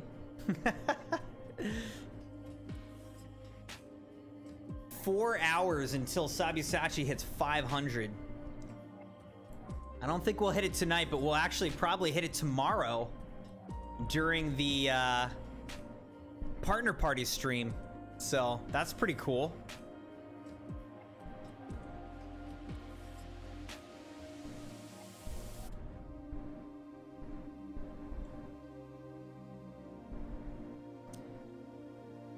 All right.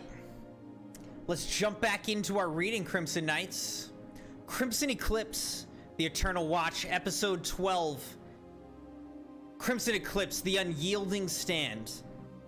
In the 12th episode of Crimson Eclipse, The Eternal Watch, the battle rages on as the Alliance of Heroes faces the relentless onslaught of the malevolent Supreme Overlord. Despite their initial setbacks, the Crimson Knights and their allies refuse to back down. Drawn together by their unity, they devise new strategies and unleash even greater powers in their unyielding stand against the overwhelming darkness. Scene 1, Regrouping. Amidst the chaos of the battlefield, the Alliance of Heroes regroups, determined to find a way to breach the Overlord's seemingly impenetrable defenses. Sabi with resolve. We must stay united and adapt our tactics. There has to be a weakness we can exploit. Agreed, says Quora. Our unity is our strength. Together we shall find a way. Scene 2, the plan unveiled. Quora reveals a plan that involves combining their strengths. Ways to die. So many dumb ways to die. Quora reveals a plan that involves combining their strengths, weapons, and powers to create a unified attack that can overwhelm the Overlord. Each of us possesses unique abilities. By combining them in perfect harmony, we can create a force that the Overlord cannot withstand. Unity in battle, says Tyler. It makes perfect sense. Let's do it. Scene 3, the Dance of Elements. The Elemental Wardens and the Aquatic Sirens synchronize their elemental powers, intertwining fire, water, earth, and air in a mesmerizing dance of destruction. The combined elemental forces surge forward, aiming to break through the Overlord's defenses. The Elemental Warden leader says, "Together, our elements shall merge as one."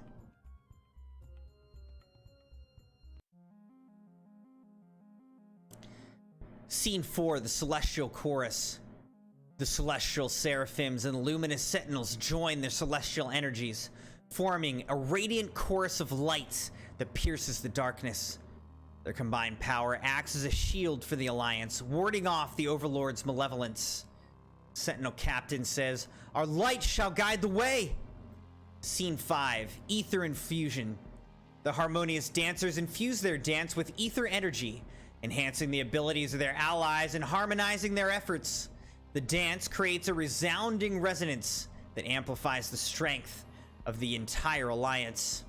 The Dance Elder says, "Our harmony shall fuel your strength." Scene 6, Time Convergence. The Timekeepers focus their efforts to synchronize their manipulation of time, creating temporal ripples that disrupt the Overlord's movements. In this momentary pause, the Alliance strikes with precision. Timekeeper Sage says, time is ours to control. Scene 7, Shadows Redemption. The Shadow Hunters draw upon the darkness, but wield it in a new light of redemption.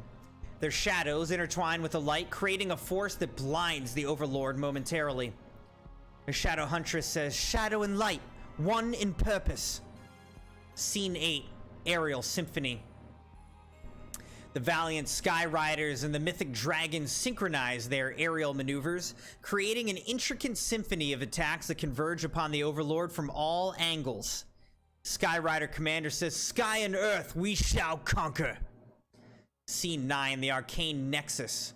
The Arcane Mystics channel their energies to create a nexus of arcane power, funneling their spells and magic into one concentrated force that aims to weaken the Overlord's defenses. Arcane Master says, our magic shall be our unity's pinnacle. Scene 10, Fierce Determination. As the Alliance unleashes their unified attack, the Overlord is taken by surprise. The relentless barrage of power begins to wear down its defenses, leaving it vulnerable to the Alliance's assault. The Supreme Overlord, roaring, says, you dare challenge me? You are insignificant! Scene 11, Unity's Triumph. The Allies' unified attack continues, their combined power gaining momentum. The Overlord staggers under the onslaught, its malevolent force waning against the strength of unity. Sabi says, we are united. Our purpose is unwavering. We can do it, brothers! Scene 12, A Glimmer of Hope. As the battle reaches its crescendo, a glimmer of hope emerges. The Overlord begins to falter, unable to withstand the might of the Alliance's unity. Chorus says, keep going! Our unity will see us through! Scene 13, The Turning Point. With a final surge of strength, the Alliance overwhelms the Supreme Overlord's defenses. Their unified attack pierces through the malevolent force. They aim to drive it back into the darkness. Evil Supreme Overlord, almost defeated, says, this cannot be! This cannot be the end! Scene 14, Unleashing Unseen Power. With a defiant roar, the evil Supreme Overlord rises from the darkness, his malevolent form growing larger and more imposing than ever before. The air crackles with dark energy as the ground trembles beneath his feet. The sky darkens, and even the bravest among the Alliance feel a chill run down their spines. Sabi, with determination, prepare yourselves, everyone! This is no ordinary adversary! Quora says, his power, it's beyond anything we faced! Scene 15, Malevolent Storm. The Supreme Overlord raises his hands, and the realm trembles in response. The once peaceful surroundings transform into a nightmarish storm of darkness and chaos. Lightning arcs across the sky, and thunder booms with deafening force. Tyler says, we can't let fear control us, we must stand strong! Scene 16, Unimaginable Feat. The malevolent force of the Overlord sends shockwaves rippling through the battlefield, overwhelming the Alliance with his unseen power. The heroes struggle to maintain their footing as the ground beneath them cracks and splinters. Arcan says, stay together, our unity is our strength! Scene 17, Dark Shroud. The Overlord conjures a dark shroud, enveloping the battlefield in impenetrable darkness. Visibility drops to near zero, leaving the Alliance disoriented and vulnerable. Ryan says, we can't let the darkness divide us, stay close! Scene 18, Desperate Stand. Undeterred, the Crimson Knights and their allies press on, wielding their weapons and channeling their powers with unyielding determination. Luna, with unwavering resolve, we are the Eternal Watch, we will not falter! Scene 19, Unstoppable Force. The Overlord launches a devastating attack, creating a tidal wave of malevolent energy that hurtles toward the Alliance. As the force approaches, it seems unstoppable. Quora, with urgency, combine your powers, we must counter his attack! Scene 20, Unity's Counter. As the Alliance unites their strengths. Their powers converge in a radiant display of unity. The combined energy forms a barrier that intercepts the Overlord's attack, pushing back against the malevolent force. Sabi says, "Together we stand strong." Scene 21, a glimpse of hope. The Overlord is momentarily taken aback, surprised by the Alliance's resilience. In this brief respite, the heroes feel a spark of hope reigniting within them. "Tyler, we can do this! Our unity is more potent than his darkness." Scene 22, the battle continues. The battle rages on, the Alliance refusing to back down. With each passing moment, they tap into the depths of their unity, determination, and unwavering spirit, fighting against the evil Overlord's malevolence with everything they have. As the episode concludes, the battle is far from over. The Overlord continues to unleash his unseen power, and the Alliance of Heroes knows that the ultimate test of their unity has just begun. Sabi says, "We must endure. Together we can overcome this darkness." And Korra says, "Our unity has brought us this far, and it will see us through to the end." With their resolve strengthened, the Crimson Knights and their allies brace themselves for the battles yet to come, knowing that their unity will be the key to facing the unimaginable defeats of the malevolent Overlord. To be continued. Welcome, Leah. How are you doing? Welcome, welcome. Good to see you. For Leah and anybody else who's just joining, we are currently in the Crimson Reading Den, reading The Crimson Knight's Legacy, a novel written by Sabyasachi for the Crimson Knights, about the Crimson Knights, featuring the Crimson Knights. And so we have a special stream tonight where we're reading through this special novel that Sabi has written for us.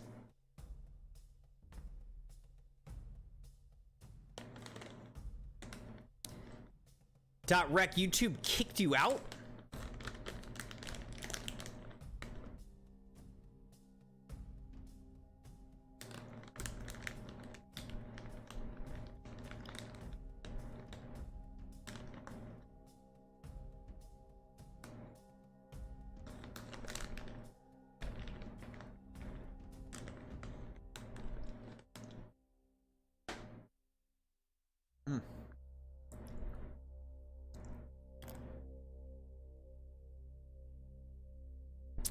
So Maddie, Dogpool, and other Crimson Knights haven't yet made their appearance, but will at some point in tonight's reading.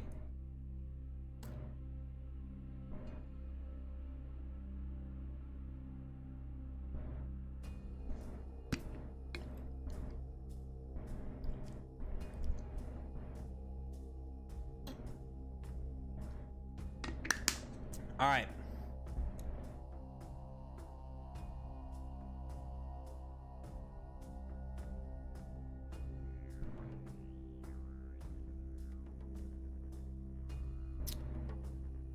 Scene 23. The Hidden Revelation. As the battle rages on, a sudden shift in the atmosphere draws the attention of the Alliance. Amidst the chaos, a mysterious figure emerges from the shadows, wearing a hooded cloak that conceals their identity. Sabi, alert. Who goes there? Friend or foe? Mysterious figure in a calm, enigmatic voice. I'm neither friend nor foe. I'm here to reveal the truth. Scene 24. The revealed past. The figure steps forward, revealing a face that bears an uncanny resemblance to Sabi. The Alliance is taken back by the revelation. Who are you? Says Luna. How do you resemble Sabi? Mysterious figure says, I am a being from another realm, a realm long forgotten by history. In our realm, Sabi was a legendary warrior who fought alongside the Supreme Overlord to protect the balance of the cosmos. Quora, incredulous. What? How is that possible? Long ago, a great calamity threatened the multiverse, says the figure. Sabi and the Overlord were once allies, entrusted with the task of safeguarding the realms. But the power they possessed was too great, and it's corrupted the Overlord. He succumbed to darkness, and I, Sabi's counterpart from my realm, was sent to put an end to his tyranny. Scene 25, The Twisted Fate. The revelation leaves the Alliance grappling with the truth of Sabi's past and his connection to the Overlord. The malevolent force seizes the opportunity, launching another devastating attack. Sabi, with inner turmoil, is this my destiny? To confront my past and face the consequences of my actions? Mysterious figure. You hold the power to change your fate, Sabi. Embrace your true self, and together we can bring an end to the Overlord's darkness. Scene 26, The Final Clash. With newfound resolve, Sabi joins forces with his counterpart from the other realm. Their combined strength and unity create an unprecedented force that surges forward to challenge the malevolent Overlord. Korra says, Sabi, we stand with you. Your past doesn't define who you are now. Sabi, with determination, I will not let my past dictate my future. Together, we will overcome. Scene 27, A Battle of Redemption. The battle intensifies as the Alliance, united in purpose, fights alongside Sabi and his counterpart. They channel their powers, magic, and weapons with renewed determination, facing the Overlord in a battle of redemption and destiny. Tyler says, we fight not only for Crimson Land, but to rewrite history itself. Scene 28, Uniting the Multiverse. As the clash of powers reaches its climax, the combined energy from Sabi and his counterpart forms a radiant portal that opens a gateway to other realms. The mysterious figure says, through this portal, we can unite the multiverse against the darkness. Scene 29, Realm Convergence. Warriors from other realms heed the call and pour through the portal, adding their strength to the Alliance's cause. Celestial beings, elemental forces, and warriors from all corners of the cosmos stand together as one. Skyrider Commander says, we are united as never before. Scene 30, The Uniting Force. With the combined might of the multiverse, the Alliance surges forward, overwhelming the evil Overlord's defenses. The malevolent force wanes as unity and redemption prevail. This is our moment, says Sabi. Together we will triumph. The battle continues. In Scene 31, the multiversal assembly on the battlefield.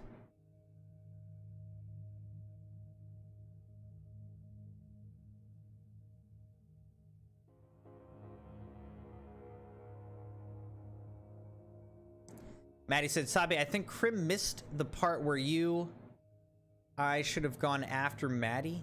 Wait, what?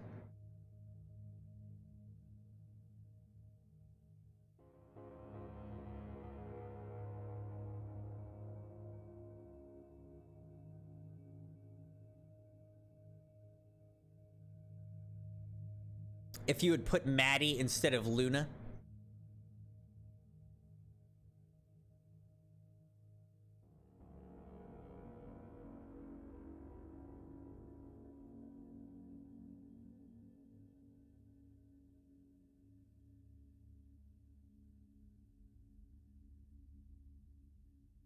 Okay.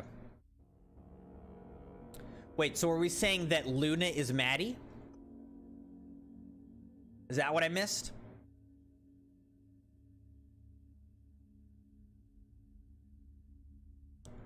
Or Luna's a separate character?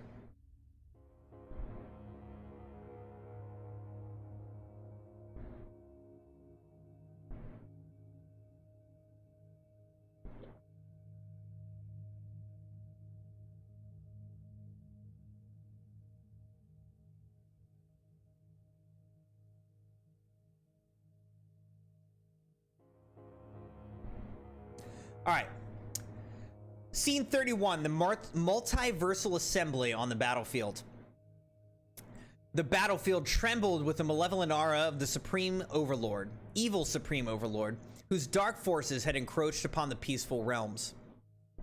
Amidst the chaos, representatives from various dimensions, including Sabi and his counterpart, had gathered. As the evil Supreme Overlord unleashed a torrent of dark energy, the Assembly members rallied to defend against the onslaught. The Cosmic Custodian, radiating celestial light, stepped forward, their voice commanding and unwavering. This is the moment we've prepared for, the moment when unity will triumph over darkness. Sabi and his counterpart stood side by side, their powers entwining like celestial twins. With a shared determination, they raised their hands, calling upon the essence of their respected dimensions. The air crackled with primal energy, and a surge of elemental power surged through their beings. The Crimson Knights, clad in their crimson armor, formed a formidable line behind the Assembly members. Their enchanted weapons gleamed with the promise of victory, and their resolve remained unyielding.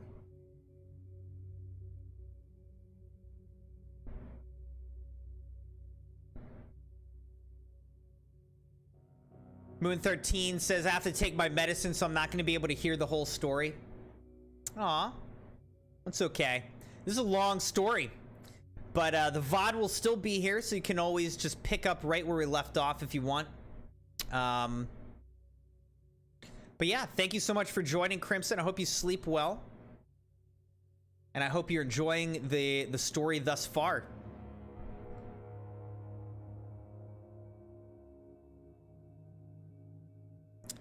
Scene 31, the clash of multiversal titans. The Cosmic Custodian unleashed radiant beams of light, pushing back the shadows and clearing the path for Sabi and his counterpart to approach. The Supreme Overlord. The dual powers of their dimension swirled around them, forming a dazzling display of ethereal energy. The Cosmic Custodian says, let our unity be a beacon of hope in this dark hour. Together we shall shine brighter than any shadow.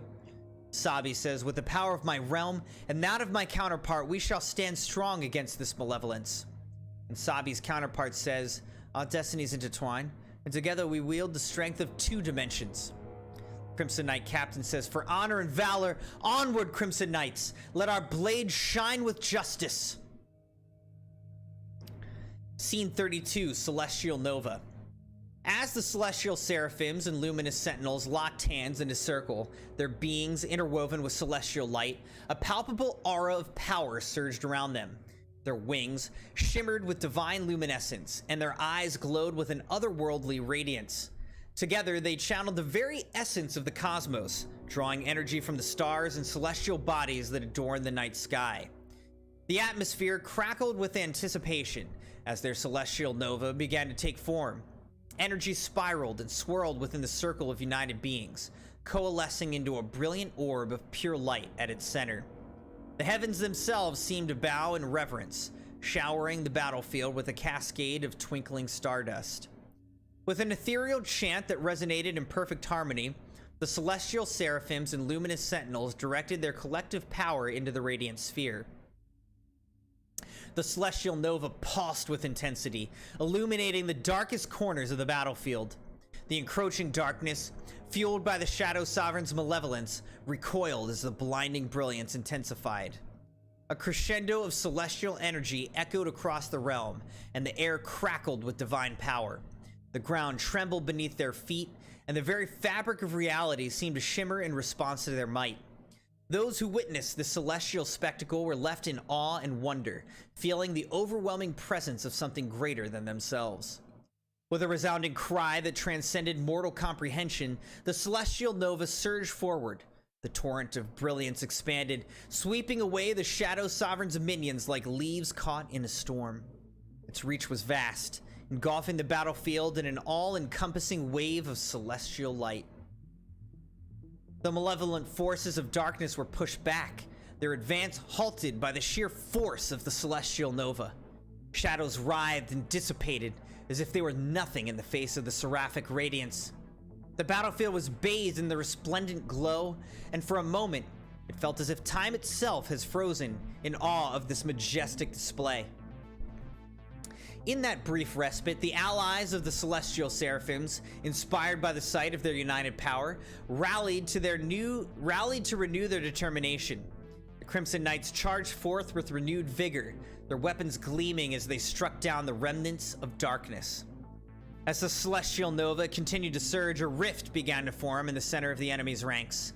The forces, sensing the overwhelming might against them, attempted to retreat into the shadows, but the outcome was already decided. With a final burst of celestial power, the Nova exploded in a dazzling burst of light, engulfing the darkness of the Overlord's malevolent army. The forces of darkness let out a chorus of agonized wails as they were purified and banished from the realm. As the celestial nova slowly subsided, the battlefield returned to its calm and serene state. The celestial seraphims and luminous sentinels stood at the center, their wings gently unfurling as their celestial energy dissipated. Around them, their allies gazed in gratitude and admiration, their hearts filled with a newfound hope and conviction. The celestial seraphim said, "By the lights of the cosmos, we stand united." And the luminous sentinels said, "In harmony, we vanquish the shadows." Both in unison, "Together, we are the light that banishes darkness." Scene 33, Elemental Symphony. In the heart of the fiery crags of Ignatia, the elemental wardens gathered, each embodying one of the elemental forces that shaped the world. The air crackled with static electricity as the Warden of Air levitated effortlessly, his eyes glinting like a bolt of lightning. The Earth Warden stood steadfast, her feet firmly planted on the ground, causing the very rocks beneath her to resonate with her power.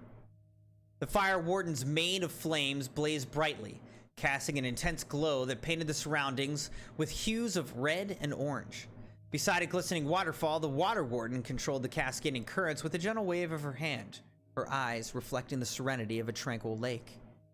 As the four wardens assumed their positions, their powers began to harmonize. They raised their hands in unison, and the elements responded to their call. The air hummed with energy. The earth trembled with anticipation. The flames danced with delight, and the water swirled in a mesmerizing pattern. Then, with a synchronized gesture, the elemental symphony began. The elements melded together, creating a symphony of unparalleled beauty and power. A whirlwind of air carried the notes of the wind's melody, echoing across the crags. The earth rumbled and sang in deep, resonant tones, harmonizing with the symphony of nature. Fire leaped and flickered, forming fiery crescendos that illuminated the night sky. Water cascaded and flowed, producing a soothing rhythm that balanced the symphony. A breathtaking display of elemental majestic scene unfolded. The air crackled with electricity, creating a dazzling display of light that painted the night sky with its brilliance. The earth shook and split open, forming a majestic display of earthen sculptures that seemed to dance to the symphony's rhythm. The elemental wardens stood in a circle, their elemental powers intertwining like a swirling storm. The air warden conjured gales that sent the dark forces reeling, while the earth warden raised her hands, causing the ground to tremble and ensnare the dark minions in earthen shackles. The fire warden's flames danced with fierce intensity, engulfing the malevolent entities in purifying fire, while the water warden summoned torrents of water, washing away the darkness with cleansing waves. With a harmonious chant, the elemental wardens unleashed a combined surge of elemental energy, creating a dazzling display of light and power. The dark forces were banished in a blinding flash, leaving behind only the echoes of their defeat. The battlefield was left cleansed and serene again, testament to the indomitable strength of the elemental wardens and their unwavering commitment to protect the realms from darkness. All right, .rec, we'll sleep well, my friend. We'll see if we can find a timestamp for you when you appear. But thank you so much for joining the stream. We're 2 hours into our reading of the Crimson Knights Legacy novel written by Sabyasachi. And honestly, we're only about halfway through as far as I can tell. So Sabi has actually written like a novel, 30,000 words.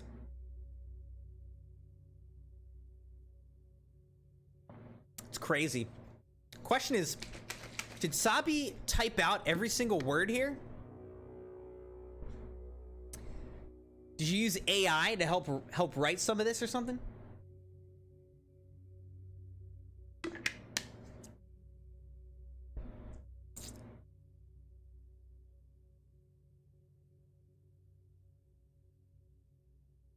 Get another little snack here.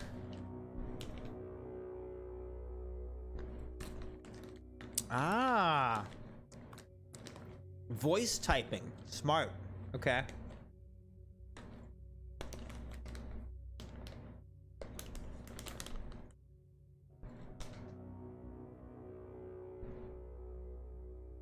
Still, this had to take such a long time, dude.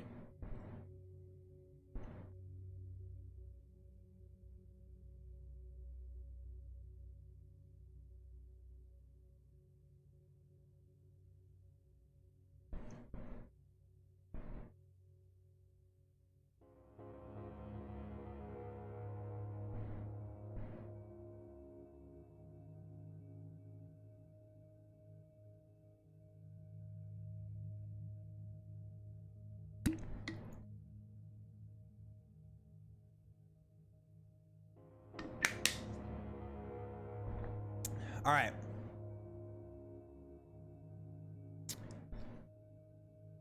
I think we're about halfway through this reading. I really want to make it through the full reading during the stream. So I'm going to do my best, Crimson Knights. I'm going to try not to lose my voice.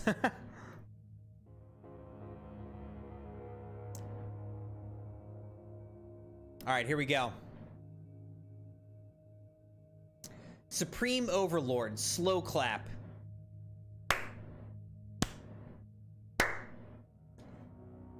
Impressive, truly impressive. I must admit, I didn't expect such a display of power. Seems you all have come prepared for this little confrontation. Earth Warden, your malevolence may be great, but so is our resolve to defend the realms. Supreme Overlord, oh, I can see that now. The elemental wardens and the celestial seraphims and luminous sentinels, a formidable alliance indeed.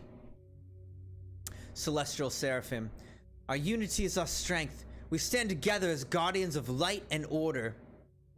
Guardians of light, huh? Supreme Overlord says. How quaint. But let's see how long your light can hold against the ever-encroaching shadows. Luminous Sentinel says, we'll endure and the light will prevail. We shall see, says the Supreme Overlord. But I must admit, witnessing such a spectacle of cosmic brilliance is rare. The display of power amuses me, for now. Air Warden, amusement won't save you from defeat. Prepare to face the might of the elements. Supreme Overlord says, I've faced countless foes, and all have fallen before me. You will be no different. But go ahead. Show me what you can do. The Fire Warden says, our flames will burn with a passion of justice. You will find our powers not to be underestimated. Supreme Overlord says, bold words. We'll see if you can back them up. Water Warden, the tides of fate turn against you. Surrender now, and we may show mercy. Supreme Overlord, mercy? How amusing. I'm the darkness that shall consume all. Celestial Seraphim, even the darkest night must give way to the dawn. Prepare to be banished, Overlord. Supreme Overlord says, we shall see who banishes whom. Celestial beings. But I will grant you this much. Your power is intriguing. Now, let us truly begin this battle. In the face of the Supreme Overlord's arrogance, the Elemental Wardens and the Celestial Seraphims and Luminous Sentinels stood steadfast, their determination unwavering. The clash of powers was imminent, and the battlefield trembled with anticipation as the forces of light and darkness prepared to collide. To be continued. And now continuing the battle, fight scene 1. The Air Warden soared through the sky, creating powerful gusts that sent dark minions hurtling away. The Air Warden says, feel the winds of my domain. The Earth Warden raised her hands, causing the ground to erupt with massive stone pillars, blocking the path of the advancing forces. My Earth shall not yield, said the Earth Warden. As the battle raged, the Supreme Overlord chuckled darkly. Your efforts are futile. Darkness will consume you all. Fight scene 2. The luminous sentinels shimmered with celestial light, forming radiant shields that protected the allies from the Overlord's malevolent attacks. Luminous sentinel, let our light be your shield. The Water Warden summoned a colossal tidal wave, crashing down upon the dark forces with tremendous force. The tides of destiny are with us, said the Water Warden. The Supreme Overlord sneered at their efforts. Your puny light cannot stop my might, he says.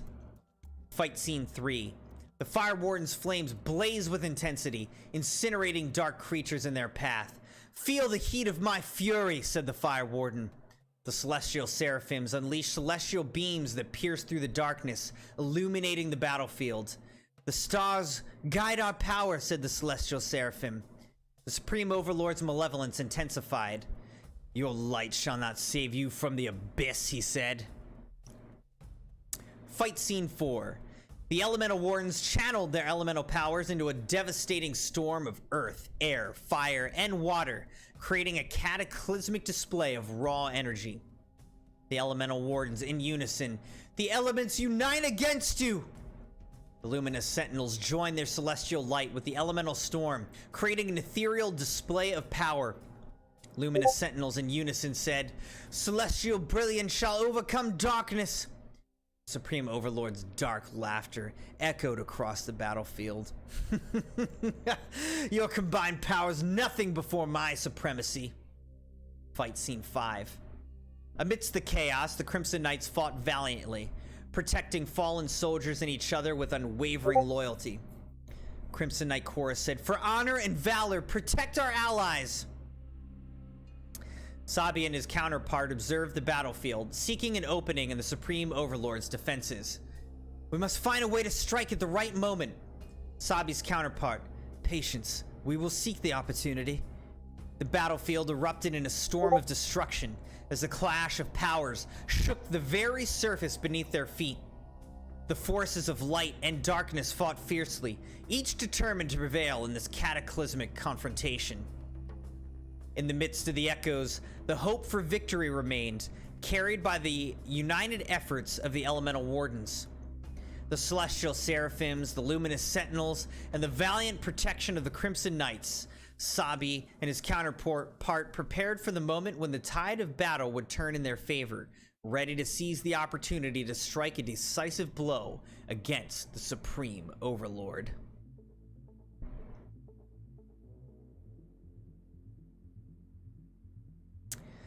Fight scene 6. With a battle cry that echoed through the heavens, the Elemental Wardens, the Celestial Seraphims, and Luminous Sentinels charged forward as one united force. Their powers converging into a symphony of cosmic brilliance. The Air Warden led the charge, manipulating the winds to enhance their speed and agility. Together, we are the storm that will break the darkness, said the Air Warden. The Earth Warden followed, raising massive stone walls to shield their comrades from the Supreme Overlord's malevolent attacks. Earth Warden said, My Earth shall be our fortress. The Fire Warden blazed with fury, engulfing dark minions in a dance of flames. Fire Warden said, Feel the intensity of my flames. The Water Warden surged forward, summoning a tidal wave that crashed upon the enemy, washing away their malevolence. The Water Warden said, The tides of destiny are with us! The Celestial Seraphims soared above, their wings spreading wide, each radiant feather pulsating with celestial energy. In unison said, Celestial light, guide our path! The Luminous Sentinels joined their celestial power, forming a luminous barrier to protect the Crimson Knights and the fallen soldiers amidst the chaos. Shield them from darkness, said the Luminous Sentinel. As the forces of light charged forward, the Supreme Overlord sneered, preparing to counter their assault with his own malevolent power. Supreme Overlord said, You may have united your powers, but darkness cannot be defeated so easily.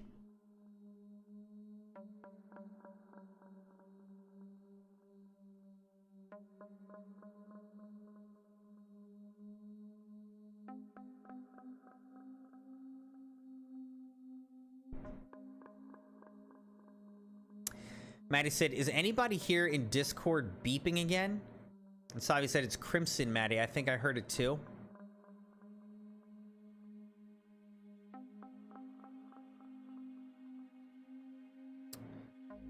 I don't know. You shouldn't be hearing that.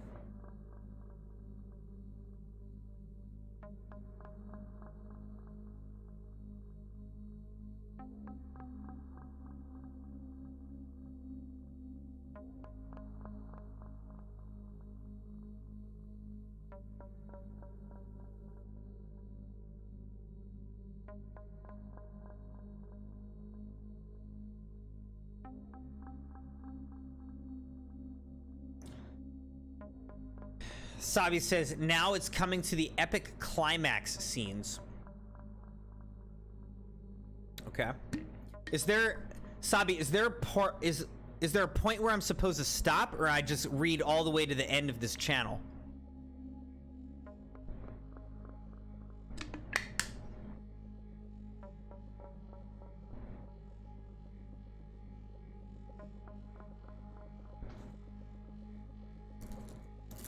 Read to the end? Alright.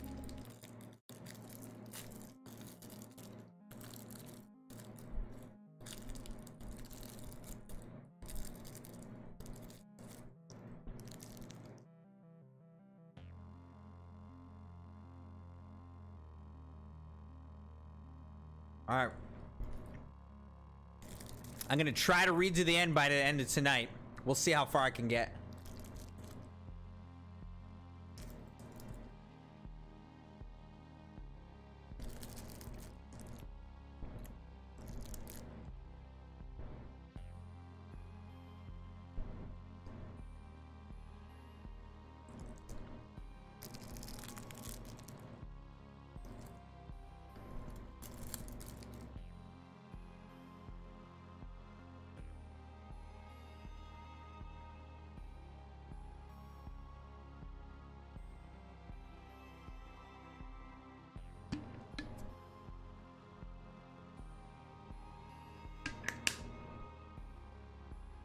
All right, let's keep going.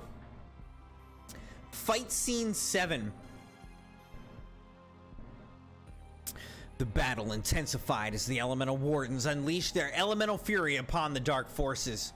The Air Warden conjured swirling tornadoes, sweeping away enemies in their wake. Air Warden, be swept away by the tempest.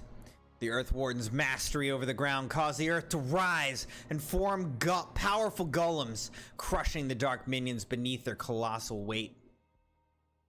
Earth Warden, my earth shall crush your malevolence. The Fire Warden engulfed the battlefield in a blazing inferno, forcing the Supreme Overlord's minions to retreat in fear. The Fire Warden said, "Burn, darkness, burn!" The Water Warden summoned raging waters, creating a whirlpool that swallowed the malevolent entities, leaving only destruction in its wake. The Water Warden said, "Be cleansed by the waters of purity." The Celestial Seraphim's celestial beams pierced through the darkness, their radiant light banishing the shadows and empowering the allies. The Celestial Seraphims in unison said, "Light shall vanquish darkness." The Luminous Sentinels maintained their barrier, defending the Crimson Knights and the Fallen Ones with unwavering dedication. Luminous Sentinel said, "Stand strong. We shield you from the malevolence." Fight scene 8. The Elemental Wardens, the Celestial Seraphims, and the Luminous Sentinels pushed forward, closing in on the Supreme Overlord. With every step, their power intensified, their resolve unyielding. The Air Warden said, "We shall overcome this darkness." Earth Warden said, "Our unity shall be our strength." Fire Warden said, "We won't falter." And the Water Warden said, "The tides of fate are turning."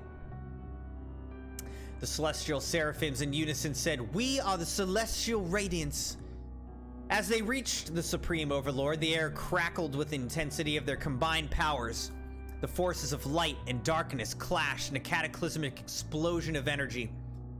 Supreme Overlord said, "You are nothing compared to my might, just mere ants to crush." Yet the unity of the Elemental Wardens, the Celestial Seraphims, and Luminous Sentinels was unyielding. Their power surged, pushing back the darkness, and inch by inch, they gained ground against the Supreme Overlord. The The luminous sentinels held their barriers firmly, ensuring the protection of the Crimson Knights and the fallen soldiers amidst the fierce battle. The luminous sentinels said, "Stay strong, we stand with you." Fight scene 9.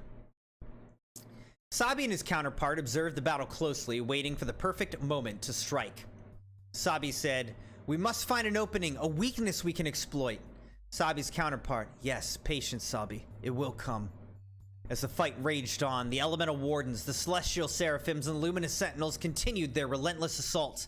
Their unity was a force to be reckoned with, and the Supreme Overlord's malevolent forces faltered under their combined power. The Supreme Overlord said, "Impossible! How can you be so strong?" But the answer was clear.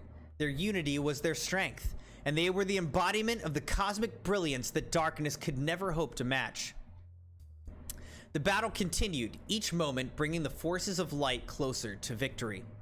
The surface of the battlefield bore the scars of their power, and the fallen soldiers found hope rekindled as the tide began to turn. In the midst of this chaotic dance of power, Sabi and his counterpart seized their opportunity. With a well-timed strike, they joined the forces of light, targeting the Supreme Overlord's vulnerability. "Now!" said Sabi. Sabi's counterpart said, "Together!" With one final surge of power, as the elemental wardens, the celestial seraphims, and the luminous sentinels united their powers, a celestial symphony of cosmic brilliance filled the battlefield. Their auras intertwined, creating a radiant crescendo of energy that resonated with the very fabric of the universe. The air crackled with anticipation, and the ground beneath them trembled with reverence. With a resounding cry that echoed across the realms, the united forces unleashed their supremely divine attack. Like a torrential wave of celestial power, the Kamehameha-like energy wave called Heavenly Seraphic Nova Fury surged forward, its intensity unparalleled and its brilliance blinding to all who beheld it. Celestial seraphims in unison said, "By the light of the stars, we unite!" The elemental wardens channeled the essence of the elements, fueling the attack with the raw power of earth, air, fire, and water. The energies danced in perfect harmony, adding depth and complexity to the formidable wave of light. Elemental wardens in unison said, "The elements bow to our will!" The luminous sentinels, with wings outstretched and hearts aflame, contributed their celestial radiance to the attack. The light of 1,000 stars converged, infusing the energy wave with an ethereal glow that spanned the entire spectrum of colors. The luminous sentinels in unison said, "Celestial brilliance, guide our path!" In the face of this divine onslaught, the Supreme Overlord fought back, summoning a dark energy wave of his own. The malevolent wave crackled with maleficence, seeking to counter the brilliance that threatened to overpower him. "You dare challenge me," said the Supreme Overlord. "I am the darkness incarnate." But the united forces of light were undeterred. Their Kamehameha-like wave of energy, Heavenly Seraphic Nova Fury, surged forward, pushing back the dark wave with a power that seemed to defy the laws of nature. Celestial Seraphim said, "Together, we are an unyielding force of cosmic harmony."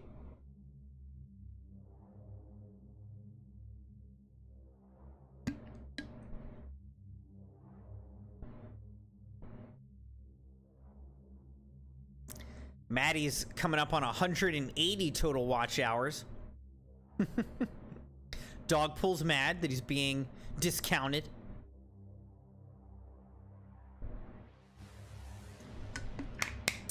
This is a great stream for lurking, by the way. I should have said that at the beginning. This is basically an audiobook. You know, you could just kind of put me on in the background, listen to the story while you're doing other stuff, chilling, whatever. This is a good lurking stream. Lurkers are always welcome, but this in particular is a stream that makes a lot of sense for lurking. IMO.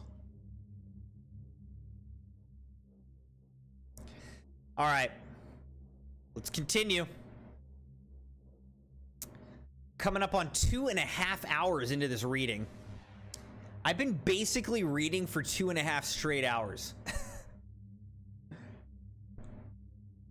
I just cannot believe how long this is. Like, just that Sabi wrote all this. I'll talk more about that when we're done, but wow. Wow. Alright, let's keep going. The Elemental Wardens, the Celestial Seraphims, and the Luminous Sentinels poured their essence into the attack, their unity creating a force that surpassed the sum of its parts. As the divine energy wave clashed with the darkness, the battlefield erupted in a blinding display of power never before seen. Sabi and his counterpart stepped forward, their presence magnifying the attack even further. With their combined essence, they intensified the Kamehameha-like wave, imbuing it with the convergence of 2 dimensions. Sabi said, "This is the power of unity, the essence of existence itself." And Sabi's counterpart said, "We stand as one, a testament to the strength of our unity." In a dazzling spectacle of cosmic might, the combined attack overwhelmed the Supreme Overlord's dark energy wave. He knelt down, his malevolent aura faltering under the sheer magnitude of the divine power arrayed against him. Supreme Overlord, kneeling, said, "No, this is impossible." His defiance shattered. The Supreme Overlord could not comprehend the overwhelming brilliance that surrounded him. The malevolence that once consumed him now waned in the face of this united force of light. The Celestial Seraphim said, "Darkness cannot withstand the unity of compassion and divine power."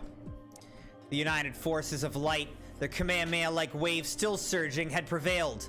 The Supreme Overlord, once an embodiment of darkness, now knelt before the indomitable force of unity and divine brilliance. As the energy wave dissipated, the Elemental Wardens, the Celestial Seraphims, the Luminous Sentinels, Sabi and his counterpart stood as a harmonious symphony of celestial power, a testament to the true essence of divinity, forged through unity, compassion, and a profound understanding of the cosmic balance. With the Supreme Overlord humbled, the forces of light had triumphed in an epic scene of power never before witnessed. Their unity displayed of might would be etched into the annals of the multiverse as a reminder that the unity of light can overcome even the darkest shadows. As the united forces of light stood tall and victorious, a transformation began to unfold within the Supreme Overlord. The brilliance of the divine energy wave had not only overwhelmed his malevolence, but also touched a long-forgotten part of his essence, the remnants of the being he once was before darkness consumed him. As the celestial energies permeated his very core, the Supreme Overlord's dark aura began to wane, revealing a glimmer of the being he used to be, a being of light and purity. His eyes, once filled with malice, now reflected a mix of astonishment and regret. The sun on the horizon began to rise, casting its golden rays across the battlefield like a beacon of hope. The radiant light bathed the scene in warm hues, contrasting the cool shades of the waning darkness. The Celestial Seraphim said, "Darkness may have consumed you once, but within every soul lies the potential for redemption." The Elemental Wardens, the Celestial Seraphims, the Luminous Sentinels, Sabi and his counterpart approached the Supreme Overlord with compassion and understanding. Sabi said, "We all have the capacity for change. Embrace the light within you." Sabi's counterpart said, "You need not be bound by the shackles of darkness any longer." With tears in his eyes, the Supreme Overlord began to shed the layers of darkness that had burdened his soul for eons. As he did, the sky transformed above him, mirroring his inner turmoil and redemption. Clouds of darkness gave way to wisps of golden light, and the sun rose higher, like a new dawn had started in his heart. The radiant rays of the sun seemed to touch the depths of his soul, healing the wounds inflicted by his own malevolence. His knees, once bent in defeat, now trembled with a mix of humility and gratitude. The Supreme Overlord whispers, "What have I done?" Celestial Seraphim said, "You can choose a different path, a path of redemption and renewal." The Supreme Overlord's transformation was a testament to the power of unity, compassion, and forgiveness. The battlefield, once a canvas of chaos and destruction, now bore the markings of rebirth and hope. Luminous Sentinels lowered their barrier, signaling a gesture of trust and acceptance. The Crimson Knights approached cautiously, witnessing the unfolding of this beautiful and humbling scene. Crimson Knight Captain said, "Could it be? The darkness within him has truly receded?" As the sun rose higher in the sky, the Supreme Overlord rose to his feet, now free from the shackles of his malevolence. His heart was heavy with remorse, but his spirit felt lighter, as if a burden had been lifted. Sabi said the path to redemption may be long, but it's never too late to change. Sabi's counterpart said, find solace in the light that now resides within you. With newfound determination, the Supreme Overlord vowed to seek redemption and to make amends for the darkness he had spread across the realms. The united forces of light, together with the beauty of the rising sun, offered him hope, a chance for a new beginning. As the sun climbs higher, its warm embrace spread across the battlefield, symbolizing a new era of harmony and understanding. The multiverse witnessed a transformation that transcended mere victory. It was a triumph of the heart and the soul, a testament to the boundless power of unity and compassion. And so, the Supreme Overlord, once a harbinger of darkness, took his first steps towards the path of light, his journey guided by the radiant sun, a symbol of hope, renewal, and the infinite potential of every soul to be redeemed. The united forces of light, now joined by a once fallen adversary, stood as a beacon of hope, illuminating the realms with their compassion and the brilliance of their unity.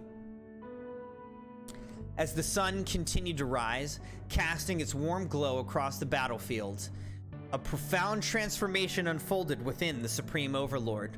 With every step he took towards redemption, the darkness that once consumed him retreated further, replaced by a newfound radiance that emanated from his heart.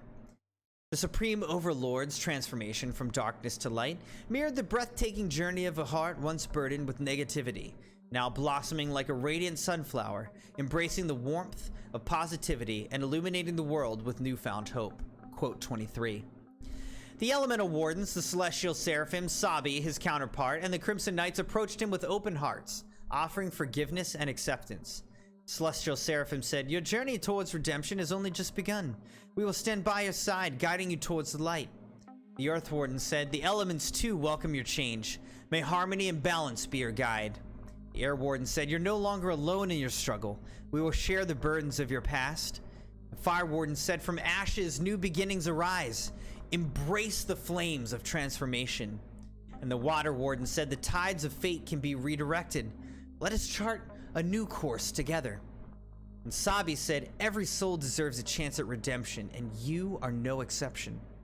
And Sabi's counterpart said, your journey may be difficult, but we believe in your potential to change. The Supreme Overlord felt the weight of their words, their compassion and understanding touching his very soul. Luna, the wise sage, and other allies of the United Forces joined them, offering their support as well. Luna said, the path to redemption's a noble pursuit. May you find solace in the light that now shines within you.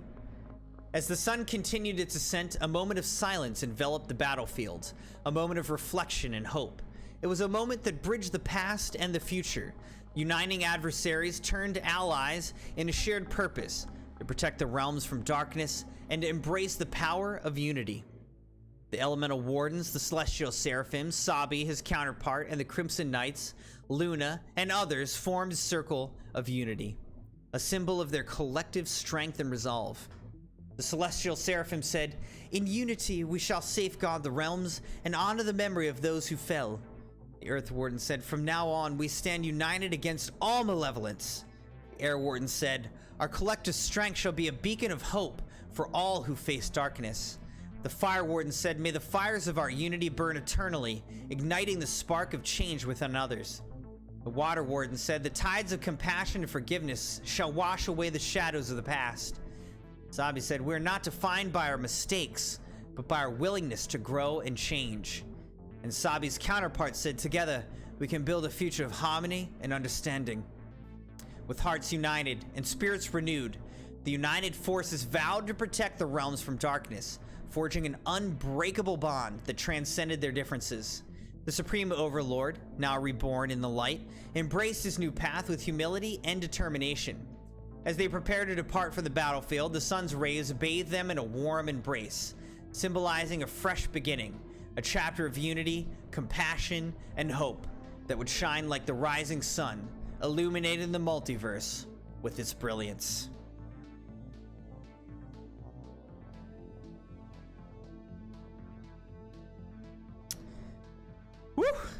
Good stuff. Wow, man.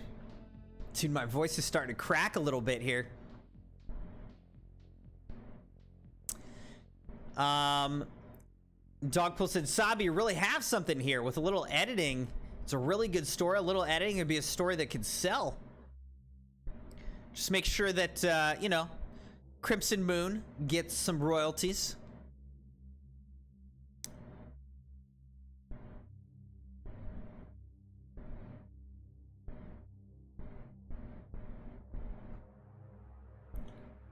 Dogpool is actually coming up on 300 watch hours, which is pretty insane too.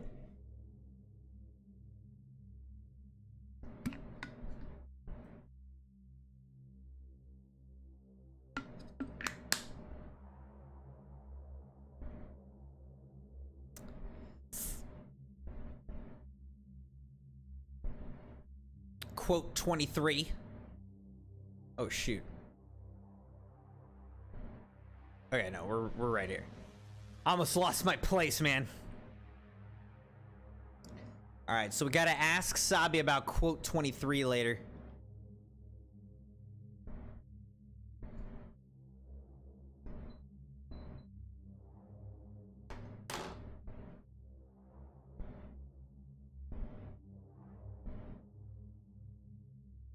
All right. Let's keep going, Crimson Knights. So again, for those who are just joining us, we are reading through Crimson Knights Legacy, a story written by and for the Crimson Knights, specifically written by Sabyasachi for the Crimson Knights, featuring the Crimson Knights, our little community here on this channel. And so we're reading through it together here in my reading den. Welcome, welcome.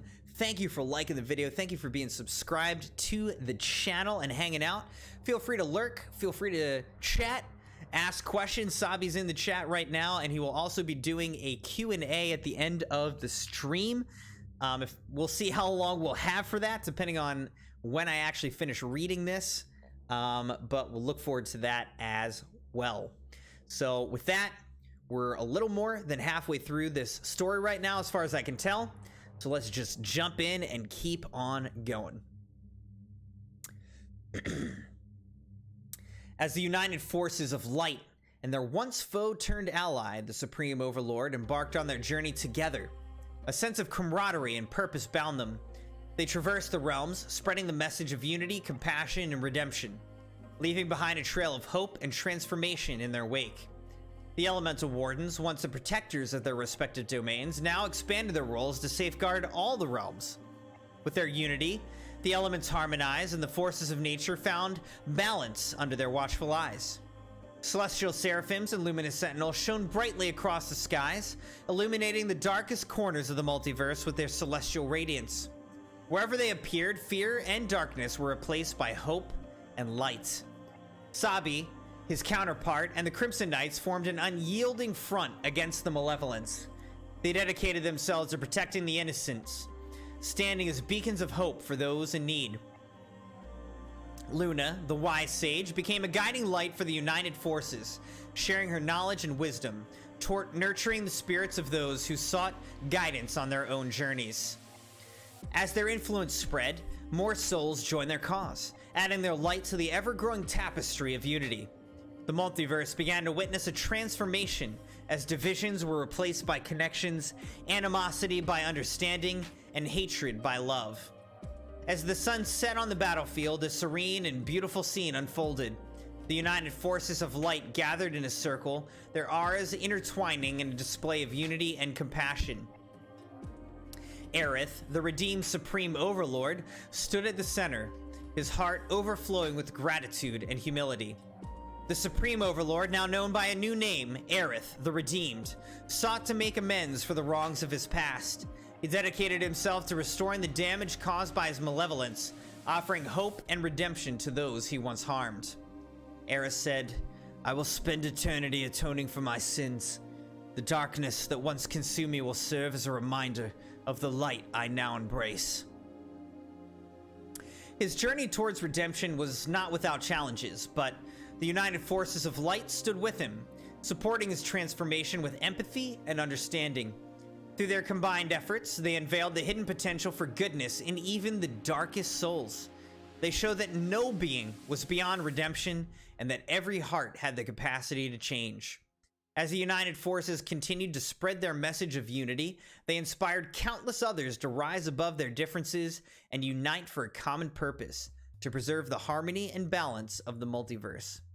Their journey was not without trials, as malevolent forces sought to test their resolve. But with unity as their shield and compassion as their weapon, they prevailed against the darkness, proving time and again that the power of love and understanding was mightier than any malevolence. As cycles of day and night continued to pass, the rising sun became a symbol of hope and renewal for all who witnessed it. The united forces knew that their journey was ongoing, and they embraced each new dawn with anticipation, knowing that with every sunrise, new possibilities awaited. And so, the United Forces of Light, led by the Elemental Wardens, the Celestial Seraphim, Sabi, his counterpart, the Crimson Knights, Luna, and Aerith, the Redeemed, became a beacon of hope, a testament to the boundless power of unity and compassion in a universe once threatened by darkness. Together, they stood strong, their hearts intertwined like the rays of the sun, casting a radiant glow upon the realms, forever illuminating the path towards a future where unity and love triumphed over all. Final reunions and farewells. Aerith said, "I cannot express the depth of my gratitude for the compassion and understanding you have shown me. You've given me a chance at redemption, and for that, I'm forever in your debt." Celestial Seraphim said, "It was the power of unity that transformed you, Earth. We're all on a journey of growth and change, and together we can overcome even the darkest of shadows." Elemental Warden said, "The elements of the world have accepted you, and your redemption is a testament to the strength of unity." Luminous Sentinel said, "May your journey towards understanding, compassion be one of enlightenment." Sabi said, "You're no longer the supreme overlord of darkness, but a beacon of hope, Aerith. Embrace your new path with courage and humility." Sabi's counterpart said, "You have learned the power of unity, and it shall guide you on your journey to learn more about the world and yourself." Aerith's heart swelled with emotions as he thanked each member of the United Forces, the ones who had not only defeated him in battle, but also offered him a chance at redemption. A single tear of gratitude fell from his eye, reflecting the fading light of the setting sun. As the Elemental Wardens, the Celestial Seraphims, and the Luminous Sentinels took their leave to return to their own realms, they were accompanied by the gentle rays of moonlight, a soothing contrast to the sun's farewell. They'd healed the injured, leaving behind a legacy of compassion and hope in their wake. The Celestial Seraphim said, "Our paths may diverge for now, but we remain united in spirit." Earth Warden said, "We will always stand ready to defend the realms together." The Air Warden said, "May the winds of destiny bring us back together when the need arises." Fire Warden said, "The flames of unity shall never be extinguished." And the Water Warden said, "Like the ebb and flow of tides, our bond endures." The United Forces bid each other farewell with a sense of camaraderie that transcended time and space. As the Elemental Wardens, the Celestial Seraphims, and Luminous Sentinels returned to their realms, the battlefield, once a scene of destruction, became a place of healing and hope. Aerith, now embraced by the light, stood alone, taking a moment to breathe in the newfound sense of freedom and purpose. With every step he took on his journey of understanding and redemption, the weight of his past seemed to lift, leaving room for a future filled with possibility. As the sun and moon continued their eternal dance in the sky, Aerith embarked on a journey to learn more about the world, to seek wisdom and knowledge, and to embrace the unity that had changed him. Each sunrise marked by a new beginning, and each sunset signified the wisdom gained from the day's experiences. In the wake of their victory, the United Forces of Light, guided by the wisdom of Luna, continued to spread their message of unity and compassion throughout the realms. They stood as a testament to the boundless power of forgiveness and the potential for growth and change in every soul. The legacy of their beautiful journey ended, forever etched in the hearts of those they touched, and the realms were forever changed by the power of unity and the brilliance of compassion. The aftermath. In the aftermath of the battle, the realms began to heal, both from the physical scars of war and the emotional wounds inflicted by darkness. The United Forces of Light had not only defeated the malevolence that threatened their existence, but it also sparked a transformation that rippled through the multiverse. As the Elemental Wardens, the Celestial Seraphims, and the Luminous Sentinels returned to their realms, they were greeted with joyous celebrations. Their presence brought hope to those who had once feared the shadows, and their message of unity inspired all who heard it. In the enchanted forests of Silvora, the Verdant Guardians rejoiced as new life sprouted from the once desolate grounds. The Earth Warden stood among the flourishing flora, his voice carrying the wisdom of ages. In the unity of nature lies the strength of the world. In the glittering expanse of Starfell, the luminous sentinels soared through the skies, their celestial radiance casting a gentle glow on the land below. The Air Warden, his wings shimmering like stardust, spoke with grace. Unity brings harmony even to the highest heavens. In the fiery crags of Ignatia, the Elemental Wardens harnessed the elemental energies, ensuring the once destructive forces now nurtured life. The Fire Warden, his presence commanding yet nurturing, shared his insight. In unity, flames of destruction ignites the soul. In the depths of Oceania, the aquatic sirens sang songs of unity, their voices weaving a tapestry of interconnectedness. The Water Warden, her aura shimmering like the ocean's surface, spoke with depth and tranquility. In the unity of tides, we find the ebb and flow of life's rhythm. Meanwhile, Sabi and his counterpart returned to their own dimension, where their actions had sparked a ripple effect of unity and compassion. Their presence inspired others to embrace the power of connection and empathy. Sabi said, "We may be from different dimensions, but our hearts beat as one." Sabi's counterpart said, "In unity, we discover the strength to overcome any adversity." As the United Forces of Light continued to spread their message, Luna, the wise sage, became a beacon of knowledge and understanding for all who sought her guidance. Luna said, "The cosmos itself teaches us the value of unity. The harmony of stars and planets is their celestial dance." Meanwhile, Aerith, the redeemed supreme overlord, embarked on a journey of self-discovery and understanding. As he explored the realms, he sought to make amends for his past, offering a helping hand wherever it was needed. Aerith said, "In the light of redemption, I find purpose and hope." As time passed, the memory of the battle became a symbol of the power of unity and strength that could be found even in the most unlikely of alliances. The multiverse had changed forever. Transformed by the beautiful journey of the United Forces of Light, their legacy lived on in the hearts of those they had touched, and their tale became a source of inspiration for generations to come. The realms were no longer defined by divisions, but by the connections that bound them together. The sun and moon continued their eternal dance, casting their light on a world forever transformed by the power of unity and the brilliance of compassion. And so, the story of the United Forces of Light came to a close, but its lessons would echo throughout the cosmos, reminding all who heard it of the potential for goodness and change within every soul. In the end, it was a tale of hope, of redemption, and of the infinite power of unity, a testament to the beauty that could be found in coming together as one. For in the unity of their hearts, they had not only saved the realms from darkness, but it also illuminated the path to a future where compassion and understanding reigned supreme. Final aftermath scene. In the wake of their triumphant battle and the power of unity that had forever transformed the realms, a new era of peace had dawned. The aftermath of war had given way to a flourishing time of harmony, where the United Forces of Light and all inhabitants of the multiverse coexisted peacefully. In the enchanted forests of Silvora, the Verdant Guardians tended to the once wounded grounds with love and care. The creatures of the forest lived in harmony, and the trees swayed to a soothing melody, a symphony of nature's unity. In the glittering expanse of Starfell, the luminous sentinels became guiding lights for travelers and seekers of wisdom. Skies were adorned with a tapestry of stars, each twinkling light symbolizing the connectedness of all beings. In the fiery crags of Ignatia, the Elemental Wardens watched over the volcanic landscapes with a watchful eye. The flames danced in harmony, as if celebrating the newfound peace that flowed through their very essence. In the depths of Oceania, the aquatic sirens swam gracefully, their voices harmonizing with the gentle waves. The oceans and seas thrived, teeming with life that sang of unity, and interconnectedness. In the dimension of Sabi and his counterpart, their worlds had become a realm of compassion and acceptance.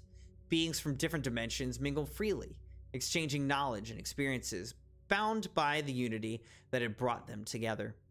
Luna, the wise sage, remained a guiding light for all who sought her counsel.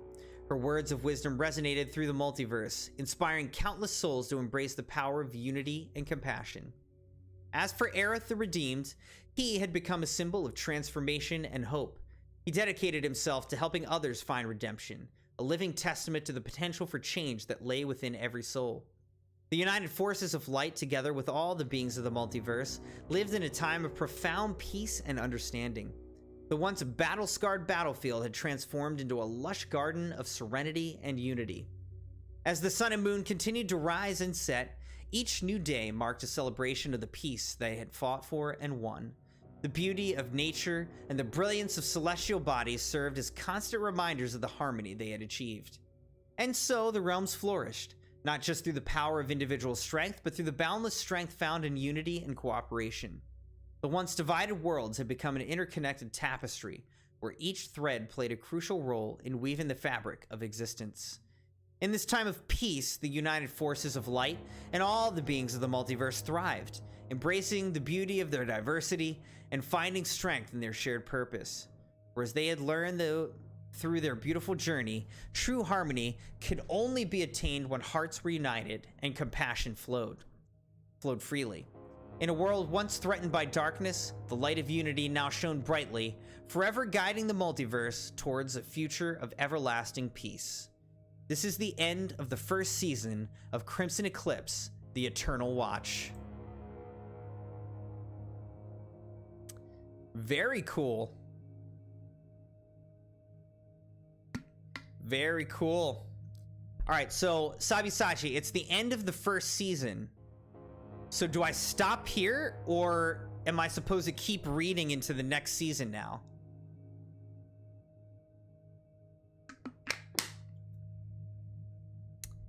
Let me know.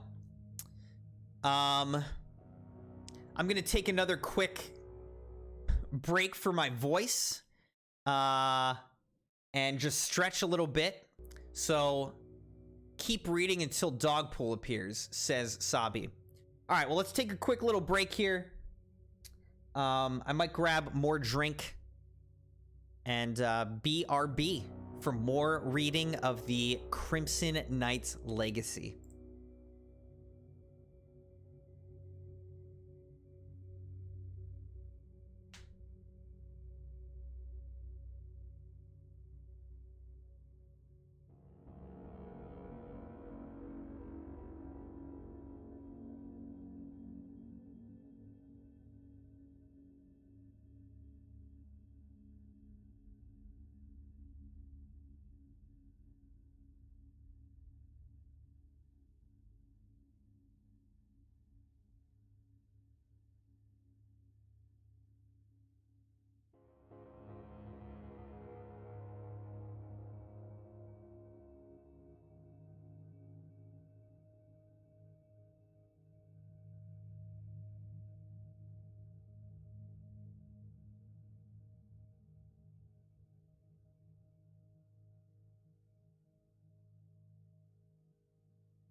Maddie said, finishing this part up tonight, then I don't know when the next time I'll be in yet.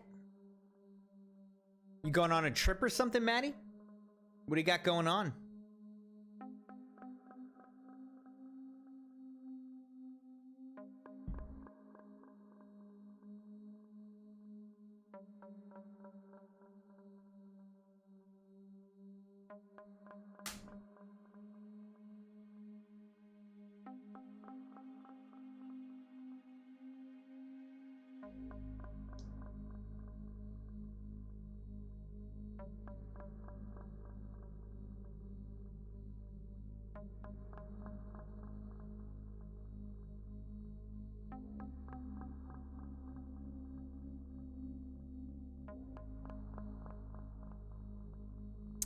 All right, again, thank you everybody for being here. Thank you for liking the video and being subscribed to the channel.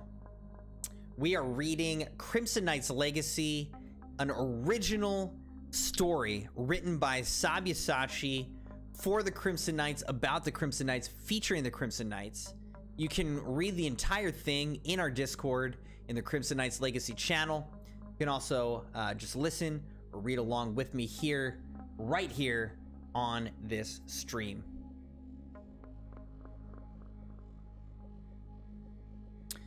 So we just finished season 1 of Crimson Eclipse: The Eternal Watch, and now we're heading into season 2 of Crimson Eclipse: The Eternal Watch. Now begins Crimson Eclipse: A New Dawn. Opening scene. The first episode of the new season begins with a breathtaking panorama of Crimson Land. The sun rises, casting a warm glow over the peaceful realm. Lush forests, sparkling rivers, and majestic mountains create a picturesque landscape. The camera zooms in to reveal the Crimson Knight's castle, now bustling with life and energy, reflecting the peace that now blankets the land, also now adorned with colorful banners and decorations celebrating their recent victories. Scene 1, a hero's recognition. Inside the magnificent hall of the Crimson Knights, Commander Arkan, stands at the center, surrounded by knights and allies. Sabi stands before him, his crimson armor polished and gleaming. Commander Arkan with pride. Today we gather to honor a true hero among us. Sabi, for your unwavering courage, exceptional leadership, and selfless dedication to the realm, I hereby promote you to the esteemed rank of Crimson Paladin. The hall erupts into cheers as Sabi's fellow knights salute him, recognizing his exceptional skills and valor. Sabi, with humility, says, "Thank you, Commander Arkan, and thank you, my brothers and sisters of the Crimson Knights. This honor belongs to all of us, for it is our unity and unwavering spirit that have brought us to this moment." Maddie said, on the 10th of this month, I'll be there for half to 3/4 of my sub night because me and Savannah are going to head to a hotel and a water park on the 11th. Okay, I think you did tell me that before. That's fun, though. All right, scene 2, Luna's initiation. At the side of the hall, Luna stands with a sense of anticipation and excitement. Her crimson armor, now adorned with intricate engravings, represents her induction into the Crimson Knights. Commander Arkan with warmth. Luna, your bravery, wisdom, and determination have earned you a place among the Crimson Knights. Today, we officially welcome you into our ranks as a Crimson Guardian. The Knights raise their swords in a gesture of acceptance, and Luna beams with pride and gratitude. Luna, with determination, says, I'm truly honored to be a part of this remarkable family. I shall devote myself to protecting Crimson Land and its people with all my heart. Scene 3, Peaceful Days. As the days pass, Crimson Land flourishes with the joyous sounds of life. Villagers work together, building new homes and expanding their communities. The laughter of children fills the air as they play games amidst the tranquil meadows. The camera pans to Sabi, Luna, and the other knights, interacting with the villagers, offering aid and guidance, and nurturing a sense of unity within the realm. Sabi, with a warm smile, says, Crimson Land has seen its share of darkness, but we've proven that strength of unity can overcome anything. Together we shall safeguard this realm and its future generations. Scene 4, Friendship and Laughter. In a peaceful moment, the heroes gather around a bonfire in the heart of the Crimson Knights headquarters. They share stories of their adventures, laugh together, and strengthen the bonds of friendship. Cora, with a grin, says, Who would have thought that we'd come this far, facing interdimensional threats and conquering darkness? Skyrider Commander says, It is our unity that makes us stronger. We've become more than just allies. We are a family. Scene 5, A Celestial Gathering. High above, the celestial seraphims and luminous sentinels soar through the sky, their radiant presence inspiring hope and reassurance among the people. Luna, looking up, says, Their presence reminds us that the cosmos watches over us, and together we are never alone. Scene 6, A Grand Feast. The scene transitions to a grand feast held in the heart of Crimson Land. The citizens and allies gather to celebrate their victories and enjoy the peace that they fought so hard to achieve. Amidst the celebration, Sabi raises a toast to their unity and the prosperity of Crimson Land.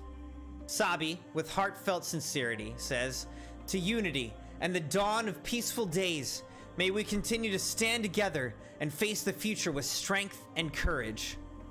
Scene 7, the Crimson Eclipse. As the day comes to a close, the sky is adorned with a grand crimson eclipse. The once ominous sight now symbolizes the unity and hope that have prevailed over darkness. Narrator says with a sense of wonder, "In the realm of Crimson Land, a new chapter begins, filled with unity, harmony, and peace. But beyond the horizon, the cosmos holds new challenges and adventures for our heroes." Scene 8, an everlasting bond. The camera zooms in on the heroes standing side by side, gazing at the crimson eclipse.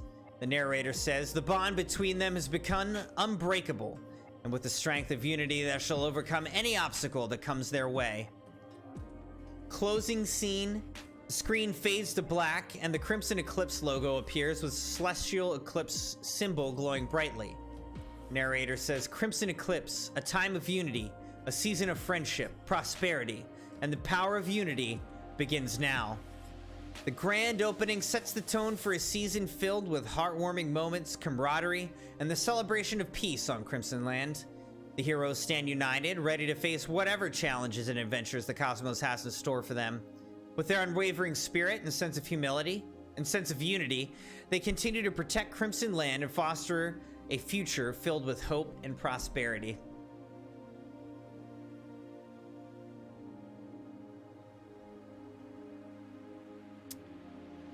Crimson Eclipse, The Eternal Watch, Season 2, Episode 2, Celestial Encounters, Scene 1, Peaceful Days. Crimson Land basks in an era of peace and prosperity. Villagers go about the daily routines with smiles on their faces, grateful for the tranquility that now graces their realm. Sabi, now a respected Crimson Paladin, spends his days training the new recruits and offering guidance to his fellow knights. Scene 2, a starlit night. On a starlit night, Sabi feels a sense of restlessness. Despite the peacefulness surrounding him, he feels a yearning for something more. With a cloak wrapped around him, he sets out on a quiet roam through the heart of Crimson Land. Tranquil landscape. As he walks through the meadows and serene forests, Sabi observes the beauty of the land he's fought to protect. The moon casts a silvery glow upon the landscape, and the peaceful ambiance eases his restlessness. Scene 4, the Mystic Pool. Sabi arrives at the Mystic Pool, a place known for its enchanting tranquility. He sits by the water's edge, gazing at the reflection of the stars on its surface, lost in thought. Sabi, whispering, "Is this the place I fought for? There must be more to my purpose than just guarding the realm. I wish I could." Scene 5, the Enchanting Howl. As the night progresses, a hauntingly beautiful howling voice echoes through the air. Sabi, intrigued by the ethereal sound, follows it through the woods until he reaches a clearing. Sabi encountered something which has never seen before in the universe in front. Sabi whispering to himself, "Wow, I've never seen anything like it before." Still whispering, "What magnificent creature are you?" Scene 2, the appearance of Dogpool, a majestic being. As Sabi stands there, under the soft moonlight, stands a majestic silver wolf-like dog with a glistening ethereal coat that shimmers like stardust. Its fur is adorned with intricate constellations, as if the night sky itself has woven its magic into its being. As it gazes at you with its sapphire green eyes, you can't help but feel a sense of awe and wonder. With each step it takes, it leaves behind faint trails of stardust, creating a celestial aura around it. When it howls, its melodic voice resonates with the cosmos, sending ripples of harmony through the night sky. The moon seems to shine even brighter in its presence, as if acknowledging the magnificent creature that stands before you. As Sabi approaches, he feels a gentle warmth emanating from its presence, a comforting sense of protection and guidance. It exudes an aura of wisdom and grace, as if it holds the secrets of the universe within its soul. This majestic dog seems to embody the very essence of the cosmos, a celestial guardian that watches over the night, a guardian of dreams and wishes, and a messenger between realms. In its radiant presence, you can't help but feel a deep connection to the vast mysteries of the universe. Scene 3, a majestic presence. The dog turns its head, gazing at Sabi with an immaculate sparkle eyes looking to Sabi. Its gentle gaze seems to convey a message of cosmic connection. In a voice that seems to echo through his mind, the dog communicates. Dog telepathically. Fear not, young one. I mean you no harm. Sabi, surprised by the telepathic communication, remains speechless. Dog telepathically. I am Aquinas Orion, the celestial pool hound, a guardian spirit of the cosmos. I have watched over the realms since time immemorial. Scene 4, celestial revelation. Sabi's astonishment gives way to wonder as he listens to Aquinas Orion's telepathic communication. The moon's soft light seems to dance around them, adding to the mystical ambiance of the encounter. Sabi, in awe. Aquinas Orion, the celestial pool hound. I've never encountered anything like this before. Aquinas Orion's gentle gaze remains fixed on Sabi, emanating an aura of wisdom and cosmic knowledge. Aquinas Orion telepathically says, "You've been chosen, Sabi. The universe recognizes the light within your heart, the purity of your intentions. You are destined to play a pivotal role in bridging the realms and fostering unity among beings." Sabi feels a mixture of humility and excitement, knowing that his destiny has intertwined with a vast cosmos. Sabi, with reverence. I'm but one mortal being. How can I fill such a grand purpose? Aquinas Orion, with a reassurance, says, within you lies the potential to transcend mortal limitations. Embrace the cosmic connection that has brought us together, and you shall find strength beyond measure. Scene 5, embracing cosmic wisdom. Sabi takes a deep breath, absorbing Aquinas Orion's words and the cosmic energy that surrounds them. Sabi, with determination, says, I will heed your guidance, Aquinas Orion. I shall strive to unite the realms and bring harmony to all beings. Aquinas Orion's eyes sparkle with approval. Aquinas Orion's telepathically says, the cosmic dance is a delicate interplay of energies. With each step, you will align the constellations and awaken the dormant harmony among the realms. Scene 6, Celestial Bond. Sabi feels an ethereal bond forming between him and Aquinas Orion, a connection that transcends time and space. Sabi, with gratitude, says, thank you, Aquinas Orion, for bestowing the celestial wisdom upon me. Aquinas Orion, with a celestial smile, says, you are welcome, young one. Remember, the stars have chosen you, and the moons shall guide you, shall guide your path. Scene 7, the Moonlit Promise. As the moonlight continues to weave its magic, Sabi and Aquinas Orion stand side by side, their connection a bridge between realms. Sabi whispers, I will honor this cosmic bond, Aquinas Orion. I promise to fulfill my destiny with humility and love. Aquinas Orion's ethereal form seems to glow brighter, as if infused with the essence of the cosmos. Aquinas Orion, with cosmic serenity, says, then go forth, dear Sabi. The moonlit night has blessed you with cosmic purpose.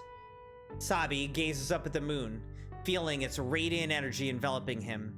Sabi, with reverence, says, under the moon's guidance, I will embrace my celestial calling. Scene 8, Celestial Farewell. Sabi stands in the moonlit glade, his heart filled with the cosmic wisdom bestowed upon him by Aquinas Orion. The night's air is filled with a sense of wonder and tranquility, and the stars twinkle like celestial witnesses. Sabi gazes at Aquinas Orion, whose presence seems to shimmer with ethereal light, as if woven from stardust itself. The celestial poolhound's smile radiates warmth, and his sapphire green eyes sparkle with an otherworldly brilliance. Sabi, with gratitude, says, thank you, Aquinas Orion, for guiding me on this cosmic journey. Aquinas Orion's telepathic voice resounds in Sabi's mind, carrying a sense of reassurance. Aquinas Orion telepathically says, you carry the essence of the cosmos within you, dear Sabi. Embrace the path with a heart full of love, and the stars shall be your guide. Sabi nods, feeling a sense of profound connection with the Celestial Guardian. With a smile says, I will remember your wisdom and your friendship always, Aquinas Orion. Aquinas Orion's form seems to shimmer like moonlit ripples in a celestial pool. Aquinas Orion telepathically says, our souls shall dance among the stars, and our bond shall remain eternal. Sabi watches with awe as Aquinas Orion's form becomes more translucent, the celestial light merging with the moon's gentle glow. Aquinas Orion's sparkling green eyes lock with Sabi's, carrying a sense of farewell and cosmic serenity. Sabi whispers, goodbye, Aquinas Orion, till we meet again in the cosmos. Aquinas Orion's celestial smile deepens, and he seems to fade into the luminous moonlight. A soft breeze rustles through the glade, carrying with it a sense of celestial embrace. Sabi feels a tingling sensation, as if the energy of the universe is caressing him. In the moonlit glade, Aquinas Orion vanishes beautifully, his radiant presence leaving an imprint on Sabi's heart. Sabi stands in silent reverence, feeling the interconnectedness of all things and the guidance of the celestial beings. As the moonlit moonlight continues to embrace the glade, Sabi knows that he carries Aquinas Orion's cosmic essence with him, forever guiding his path of unity and love. The night sky twinkles with celestial delight as the universe silently celebrates the departure of Aquinas Orion, the celestial pool hound, whose smile and sparkle shall forever remain etched in the moonlit memories. As Sabi turns to leave the moonlit glade, he carries Aquinas Orion's cosmic message within him. He feels a newfound purpose and connection to the universe, knowing that his journey has just begun. The night sky twinkles with celestial delight as the moon and stars continue to guide Sabi on his path of cosmic unity. Scene 10, A Cosmic Journey. Sabi takes a step back from the moonlit glade, his heart brimming with a newfound sense of purpose. The celestial encounter with Aquinas Orion has ignited a cosmic fire within him, and he feels an unbreakable bond with the universe. As he gazes up at the night sky, the stars seem to twinkle with approval, as if acknowledging his role in the cosmic dance. Sabi whispers, this is just the beginning. The universe has spoken, and I shall answer its call. With determination in his eyes, Sabi turns away from the glade and begins his cosmic journey. Scene 11, Guided by Moonlight. The moon's gentle glow illuminates Sabi's path, leading him through the night like a celestial compass. He walks with a lightness in his step, feeling the cosmic energy guiding him towards his destiny. As he ventures through the quiet wilderness, he encounters the shimmering reflection of moonlight on a tranquil lake. Sabi to himself says, the moon's guidance is with me. I shall find the strength and courage to unite the realms.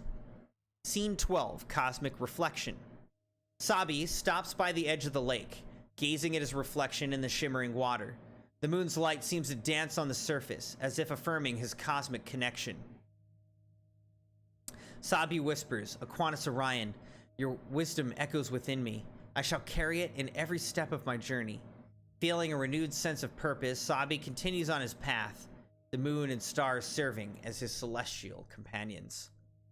I guess this next one would be Scene 13, Embracing the Cosmos. With newfound purpose, Sabi returns to the Crimson Knights' headquarters at dawn. Luna, noticing the determination in his eyes, approaches him. Sabi, is something troubling you? Sabi, with a reassuring smile, says, no, Luna. I found my calling beyond the borders of Crimson Land. Our unity will extend to all realms, and together we will embrace the cosmos. Luna, intrigued, says, embrace the cosmos? What do you mean, Sabi? Sabi, with conviction, says, I had an otherworldly encounter last night under the moonlight. I met a celestial being, Aquinas Orion, who showed me the interconnectedness of all things, and I realized that our mission goes beyond the borders of our kingdom. You see, the universe calls us to unite with other realms and beings, to create harmony and love among all. Luna, amazed. That sounds both magical and profound, Sabi. How do you plan to achieve this? Sabi, thoughtful. We'll extend our friendship and alliances to neighboring kingdoms, seeking unity and cooperation. We'll open channels of communication and create bonds with other creatures and beings from different realms. We'll explore the mysteries of the cosmos and seek wisdom from celestial guardians. Together, we'll embrace the cosmic dance. Luna, inspired. It's a grand vision, Sabi, but I believe in your strength and heart. You have always been a beacon of hope and compassion. I'll stand by your side as we venture into this new path. Sabi gratefully says, "Thank you, Luna. With the Crimson Knights by my side, I know we can make a difference in the lives of many. Together, we'll spread love and understanding, breaking the barriers that divide us." Luna, determined, says, "Then let's begin this cosmic journey, Sabi. Our hearts shall guide us, just like the moon guides these tides." Sabi and Luna share a knowing smile, knowing that their bond will be the guiding light in their mission. Hearts filled with hope and purpose, they prepare to embrace the cosmos, their unity extending beyond borders, just like the moon's light that reaches all corners of the night.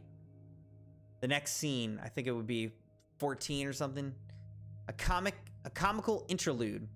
Just before the scene fades out, the focus shifts to a comical moment involving Sabi's counterpart, Sabby, who has a mischievous and lighthearted personality. The scene takes place in the castle of Crimson Land, where Sabby, wearing a comically oversized bathrobe, sneaks into the royal shower area, hoping for a moment of relaxation and fun. Oh gosh. Unaware that the shower's under maintenance, Sabby turns on the tap, only to be greeted by a sudden burst of water from all directions. Sabby, spluttering and laughing, "Whoa, what's going on?" The shower head swings wildly, dousing Sabby from every angle. His bathrobe becomes soaked, clinging him like a wet towel. Sabby laughing, all right, I get it. No shower time for me." With a comical grin, Sabby playfully dances and dodges the spray, looking like a water-soaked jester. Meanwhile, Sabi and Luna, standing just outside the door, can't help but chuckle at Sabby's misadventure. Luna giggling, "Sabby and his wild antics. He always finds a way to lighten the mood." Sabi smiling, "That he does. Our cosmic journey might have its moments of laughter too, just like this one." As Sabby's shower escapade continues, Sabi and Luna exchange one last knowing smile, ready to embark on their cosmic mission together. The camera pans out, capturing the playful scene of Sabby and the ongoing shower chaos. Fade out, to be continued in the next episode.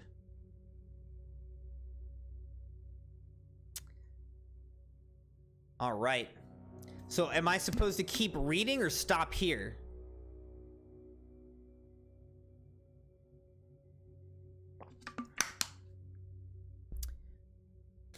We're at 3 hours and 15 minutes in our reading, and we're at 11:45 p.m.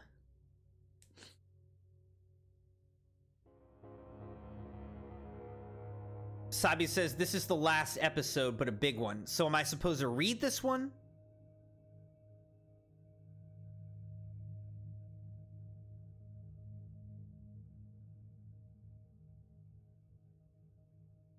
Dogpool said, "I like the part where Crimson got his butt handed to him."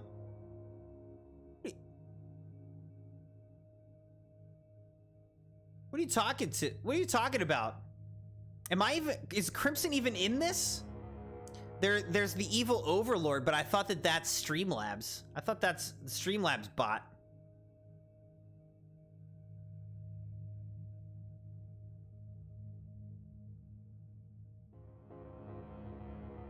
All right.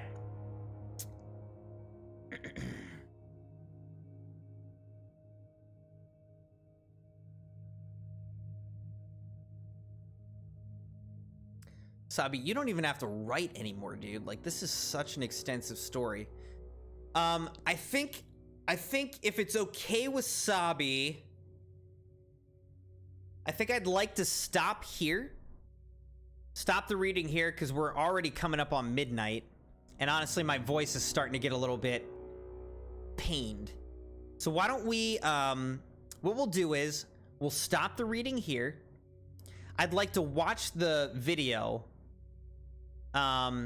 Which video am I supposed to watch, Sabi? It's in creative? We'll watch the video.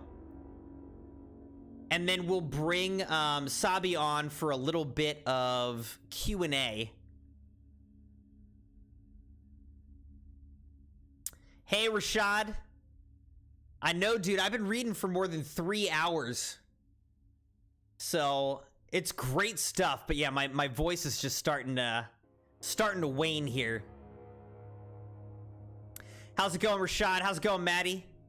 What did everyone think? Let me know in the chat. What did you think of Crimson Knight's Legacy so far? We'll have to do another reading stream at some point. And read a lot more. We got to remember that this is where we're at. I don't know. Can I...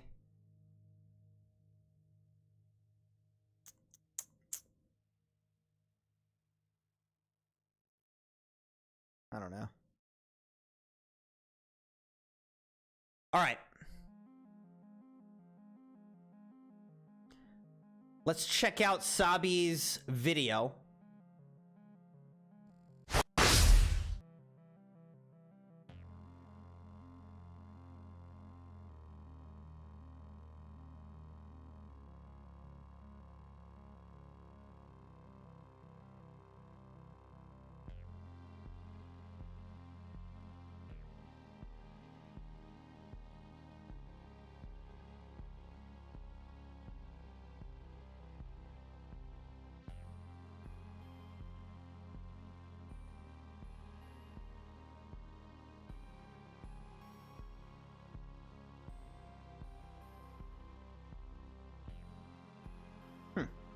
Weird. All right, is it this first one, Sabi? Is it this one right here that we're supposed to watch?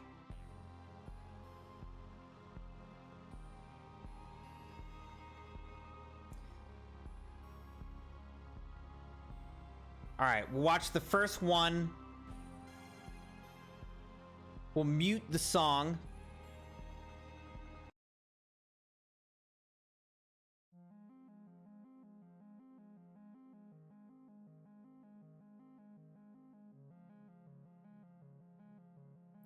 Behold the Crimson Overlord, a supreme force of unparalleled power, where darkness quakes in his presence, and legends tremble at his name. Brace yourself for an epic tale of dominion, strength, and a being of unfathomable might. I probably should have watched this to start, huh?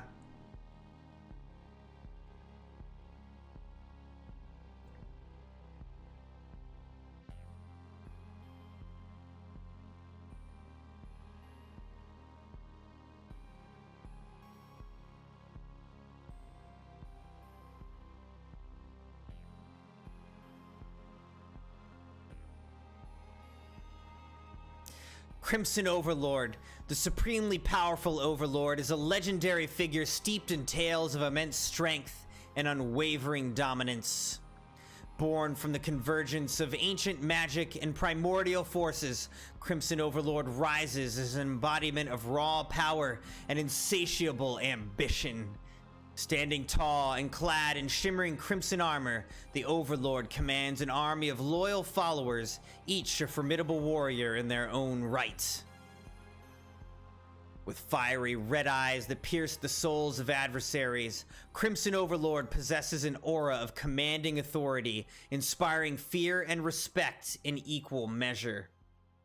Legends speak of the Overlord's ability to wield the elements at will, summoning raging flames, devastating storms, and cataclysmic earthquakes with a mere gesture. The land quakes beneath their footsteps, and enemies tremble as their power surges through the air. Yet, despite their indomitable might, Crimson Overlord is not driven solely by conquest.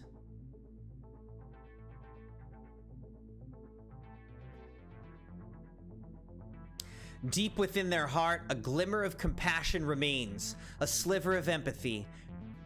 Wait. I gotta go back. Sliver of empathy that hints at a complex nature. Some whisper that the Overlord's insatiable hunger for power stems from an unquenchable thirst for knowledge and a relentless pursuit of perfection. Through the ages, tales of Crimson Overlord's exploits echo, their name whispered in hushed reverence and awe. They have left their mark on history, forever etched as a figure of both fear and fascination, a supreme embodiment of power and an enigmatic force to be reckoned with. The legend of Crimson Overlord stands as a testament to the boundless potential that lies within those who dare to rise above all others.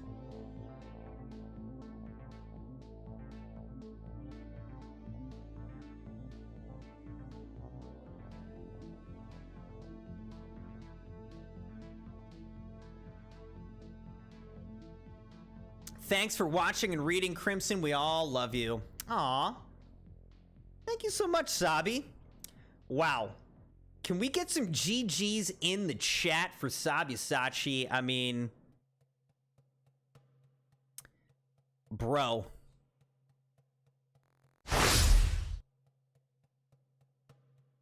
This has been truly amazing.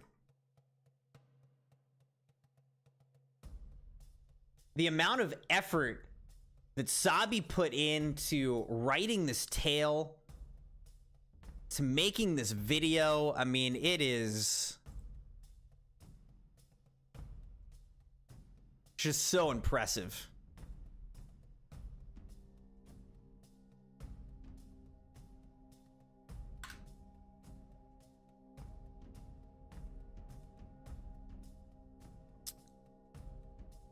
All right, in our last bit of time here, why don't we bring Sabi into our Discord, and we can ask any questions or just kind of talk with him a little bit about the story.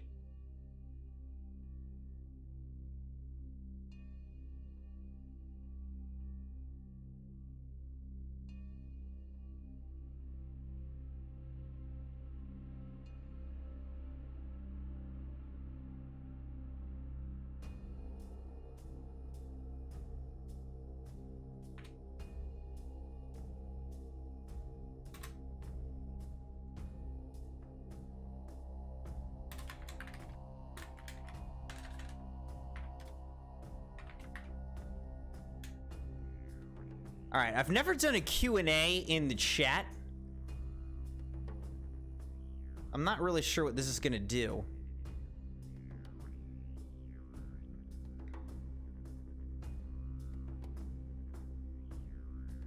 All right, so I guess people can ask questions if you want in the chat, and I can like pin it or something.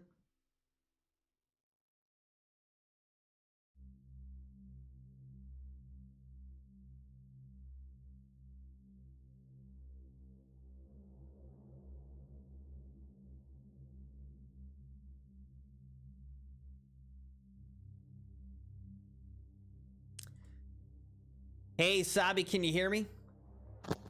Yo, yo, yo, Crimson, how you doing tonight? I'm here. How's it going, Sabi? How you doing? Going super, man. Awesome. Well, again, amazing job writing this. I just am so blown away by how much work you put into writing this and putting it all together. It's incredible. Incredible job. Thank you, Crimson. I really humbled that I can be able to do it with I mean, for you and humble Crimson Knights. Yeah, I mean, I was just thinking about how, you know, years ago when I was, you know, kind of just starting out with streaming and whatnot, someone was like, you should make a Discord. And I really didn't even know what Discord was, honestly. I didn't really use it ever. And I was like, I mean, why would I make a Discord server? But I'm like, yeah, you should make a Discord server. I think it was the Mune mods encouraging me to do that. So I was like, all right, well, let's make one. Anyway, years and years ago, when I was making the Discord server, I could never have imagined that we would have a channel with 30,000 words of story written by a Mune mod and Crimson Knight about the Crimson Knights. Like, I just could never have even imagined that that is the situation we would be in right now.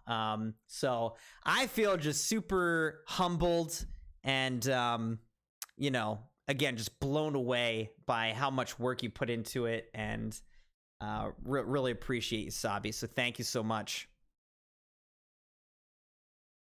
I really am grateful that I can do it for you, Crimson, and the Crimson Knights. I never thought about writing all this, like never would have thought. But all of you have encouraged me in doing this.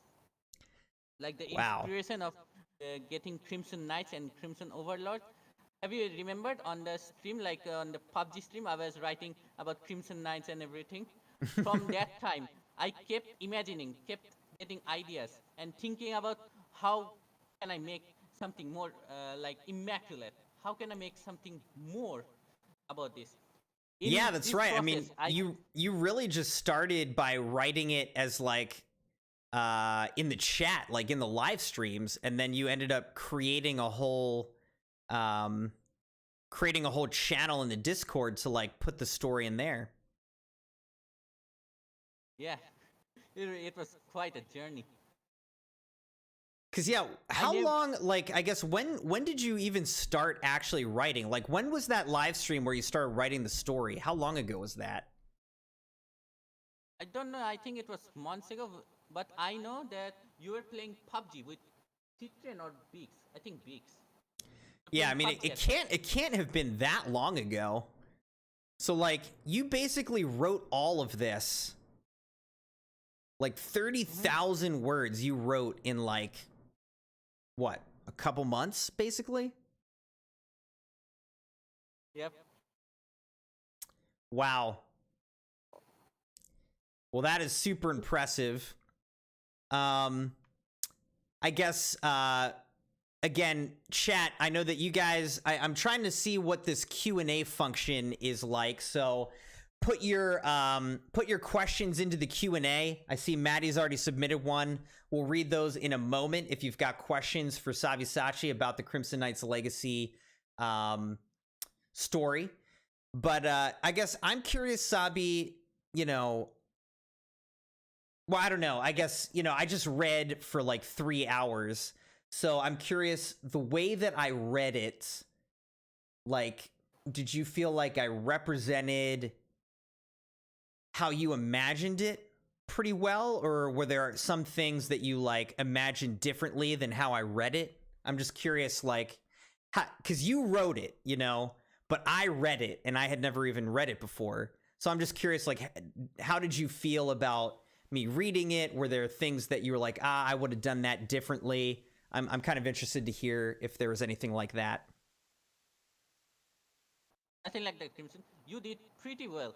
Like 92% of the story and the dialogues you voice acted was pretty good and almost and fully expected my expectations. Fully complete. What did you feel like was what did you feel like I didn't do the way you would have done it? Like what did I do differently from what you would have done? Like some of the Luna dialogues on episode 7 and 6 and on the Crimson Overlord at the end when he was almost defeated. Like he was like in frustration, like no, this cannot be the end. Like this, in anger, in frustration, like the darkness is screaming inside him that no, you cannot lose. Darkness is the power. Darkness is everything. It can overcome everything. Like this. You But can when like you he can started- hear the passion in Sabi's voice, can't you? You can hear it. yeah. So and what would have been different? Like what would you have done differently with Luna from how I read it?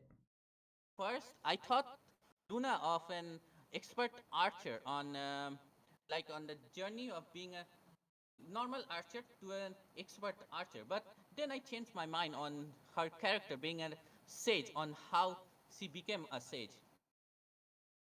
And and I cannot say the next scene because the next scene contains spoilers, which in the next episode you just on there like episode 3.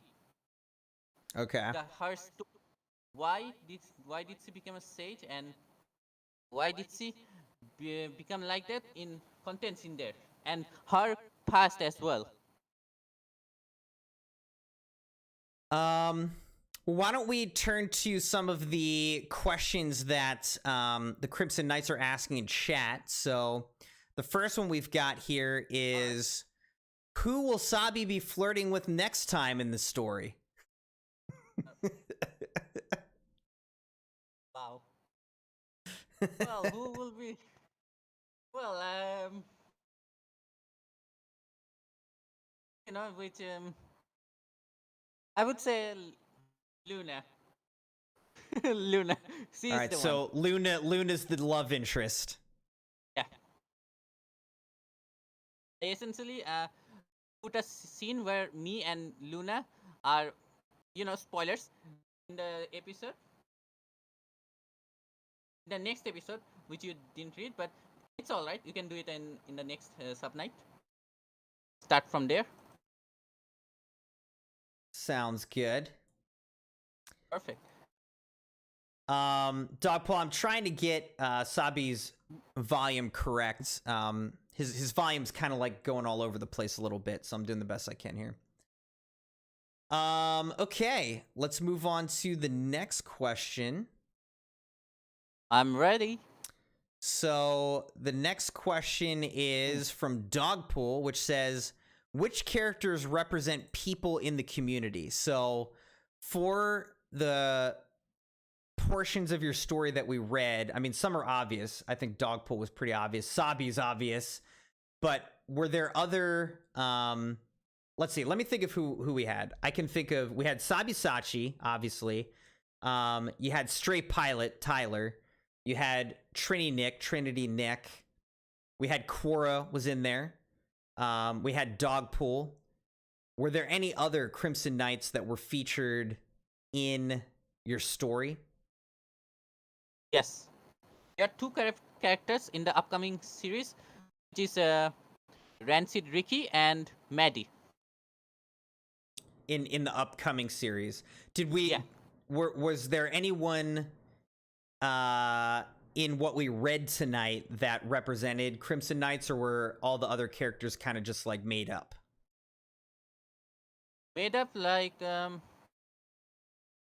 opponent that you have. I was fighting in the series called Darian, and then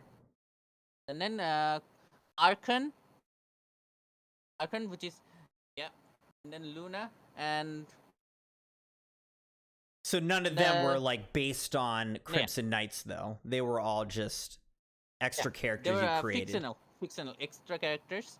Okay. But main Crimson Knights, which are like Rancid Ricky, Maddie, and others in Discord, will be featured in the upcoming episodes.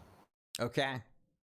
All right, so we'll have that to look forward to. Again, we'll have to do another reading stream in the future. I look forward to it. Another good question from Dogpool. He said, what gave you the inspiration to actually start doing this? I know you're talking a little bit about that earlier, but what inspired you to write so much? I mean, you really got into this, so... I mean, you guys are the ones who inspired me to write this series. Like, when I was first came into this community, I never thought of like getting along with everyone on other stuff. I was just like any usual, communicating and establishing bonds with others. But at once, I thought of like a Crimson Overlord, Crimson Knights. This represents something which I didn't quite catch up with. But then at the PUBG stream, I got an immaculate idea of reading. How about if I write a series or stories about the Crimson Knights, about the Crimson Overlord and the lore and everything, in a beautiful land like called Crimson Land. From there, I started like in dialogue, as you have seen, but I thought to myself that that dialogue doesn't seem to. What if I add more to it? What if I add more details from the skies to the other realms? As you have seen, the sentinels, seraphims. Right. I was thinking of I was thinking of doing only like Crimson Knights but then I thought to myself that nah, it would be boring and not very much exciting to read.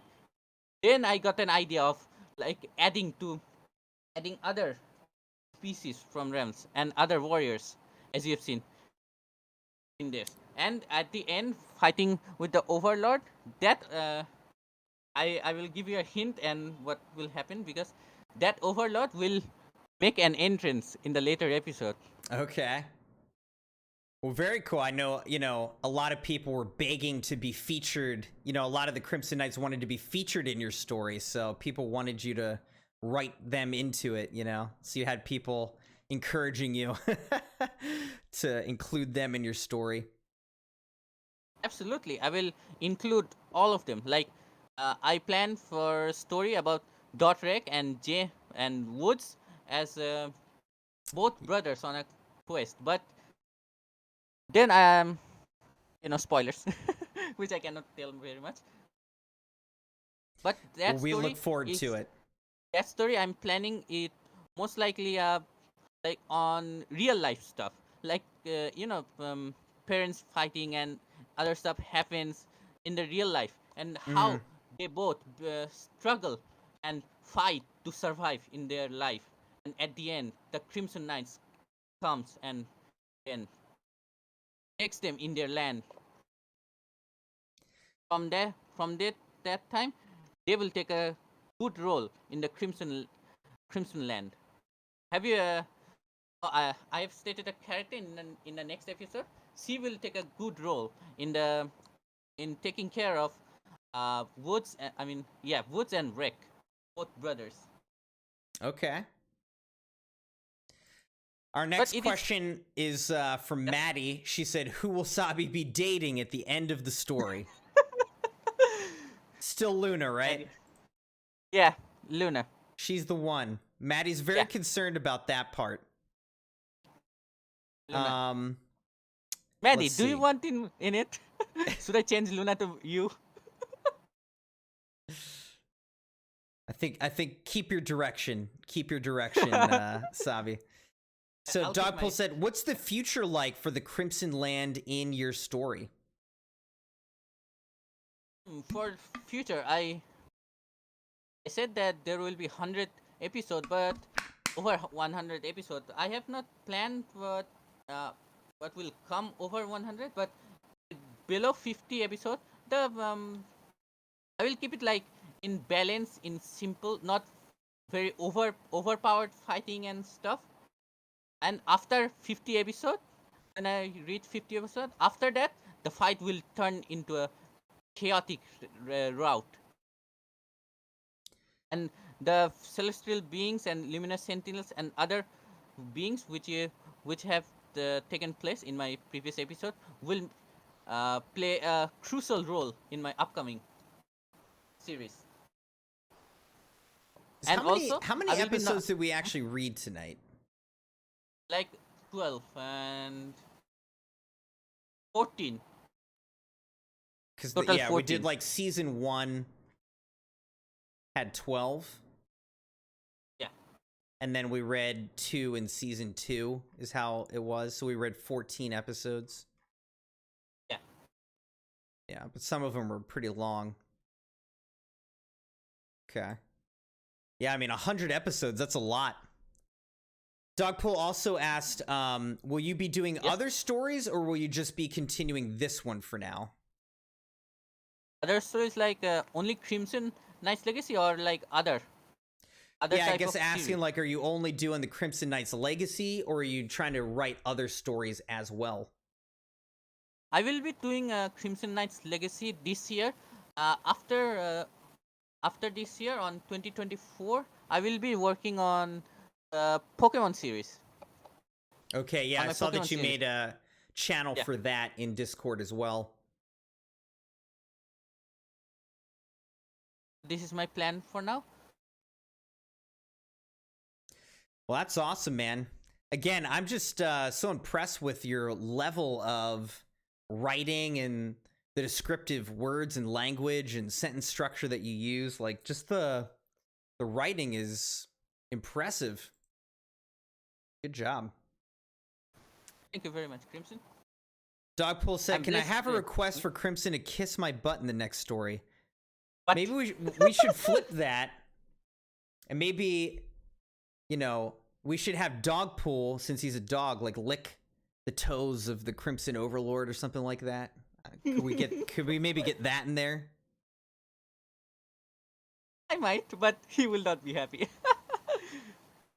I mean, he's just a dog, though. Like that's just what dogs do. You know what I mean? So, anyway, just think about it. Just think about it. Dogs also bite, you know.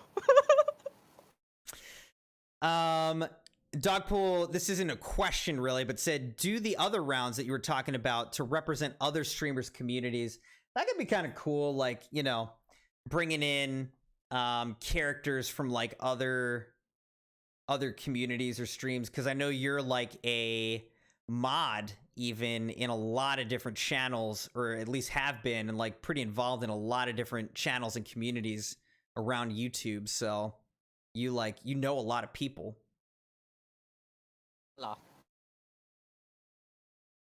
So do you feel like are you gonna try to bring any of those streamers or, you know, other chat people that you've met into this story as well, or will you kind of keep it just Crimson Knights, you know, in this story?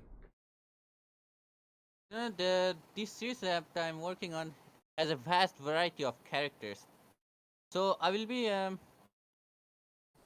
adding more characters, yeah, on other streamers and other chats as well. Like not from only the Crimson Land, but other realms as well. Mm-hmm. That would still be part of the Crimson Knights Legacy story? Yeah, absolutely. Okay. Very cool.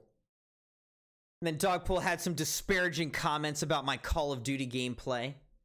But once again, you know, Dogpool doesn't know what he's talking about, so what are you gonna do?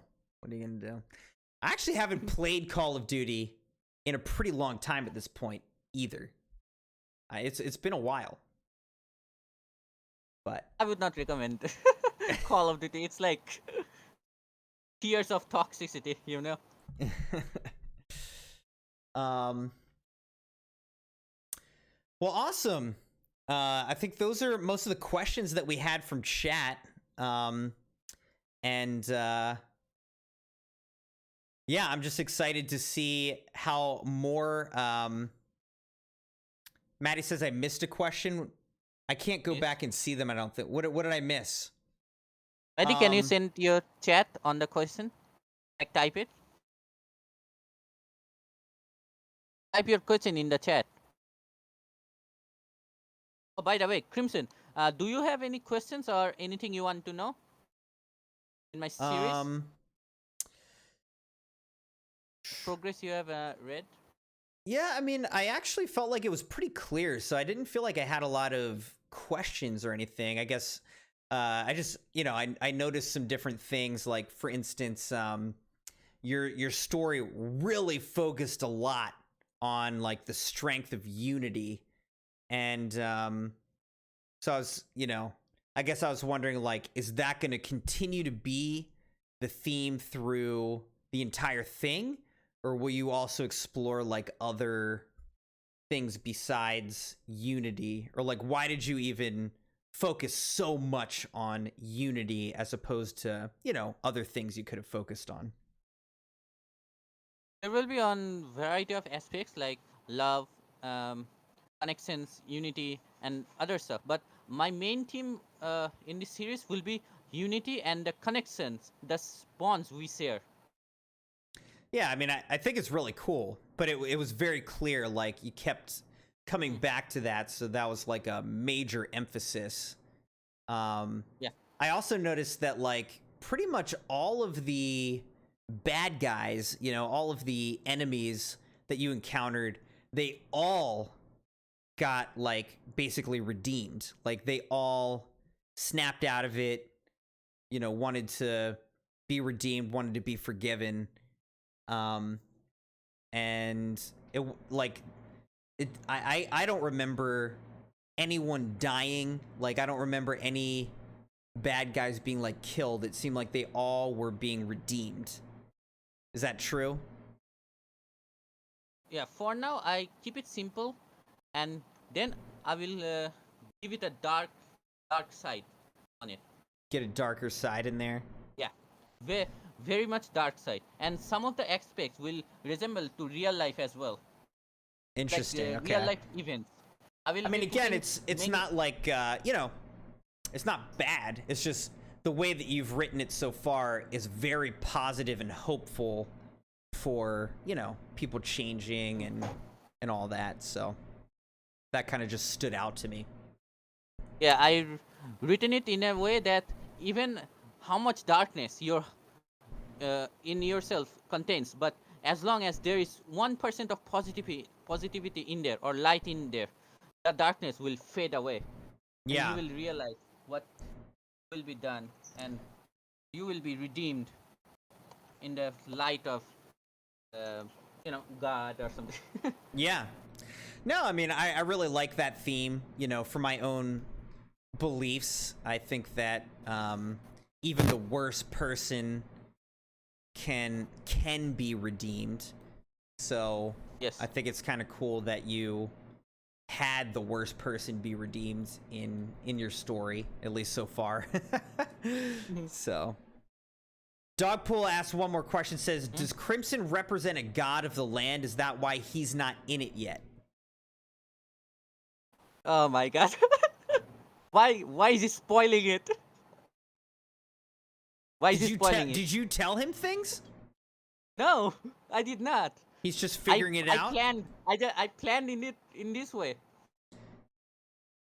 Okay, because I was like, you know, you had Quora as the leader of the Crimson Knights, so I was kind of confused there, to be honest. It was a reason that I put Quora in the leader in it, because there was once a time that Crimson Overlord, you were the ruler in the Crimson Land, but there was a devastating event that erupted in the land, which put all the reality erupted and things aside. That is why Quora became the leader, and which your story will be covered up in later episodes. I will not say anything very much. That's fair. Only will say that there was once a time that you were the ruler in the Crimson Land, but a devastating power, a devastating ominous power that erupted in the land, creating chaos and everything, which, you know, spoilers. That is why I will stay up in here. I'll stop it in here. Well, I'm looking forward to seeing where that goes. All right, another question from Dogpool, and then I might end with that one. But he said, "What is the reach or extent of Orion's power, or is he just a messenger?" So Dogpool's asking about himself. Aquanus Orion, aka Dogpool, he is not a messenger or any kind of small extent of power. He is the majestic spiritual being itself. He is immortal, and his power represents the cosmic and reality itself. With his mere power release, he can alter the reality. So he's pretty powerful, is what you're saying, though. Yeah, and nothing can kill him. He's immortal. Can the Crimson Overlord kill him? Do you want that what if scene? I mean, I can make a what if scene if you want.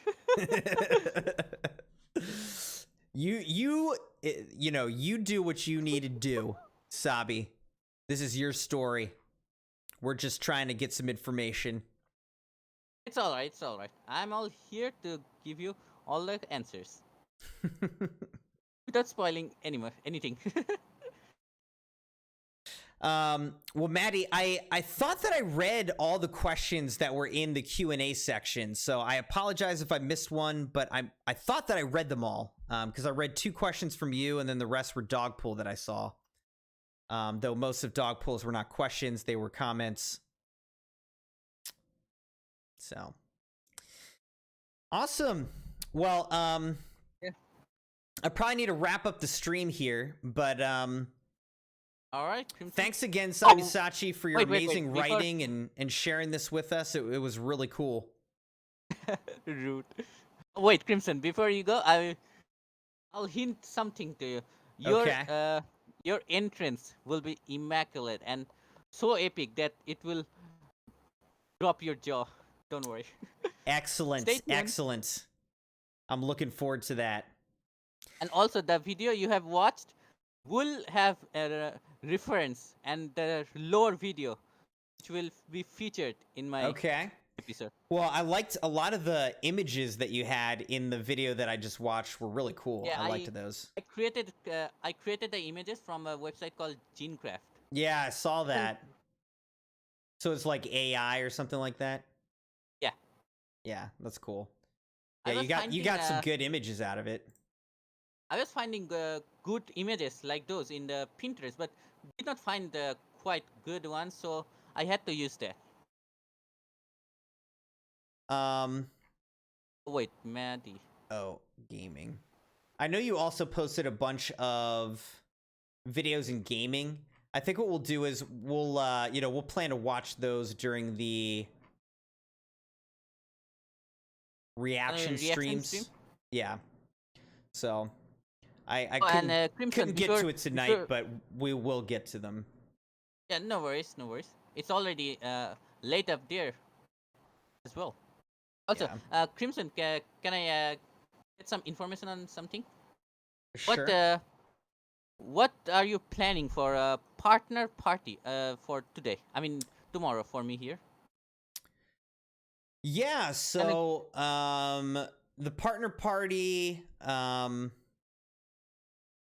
should be a good time. So, the main thing is that we'll have open lobbies to play Fortnite with the Crimson Knights, but that we'll have other activities going on as well. So I'll try to make sure, I'm definitely going to make sure that we'll have membership activated so that you can join the channel at different levels, and each level of membership on the channel kind of comes with different perks and benefits or whatever, including having custom emojis in the chat, including being marked in the chat as a member of the channel, and other things like that. So you'll be able to look at the different levels.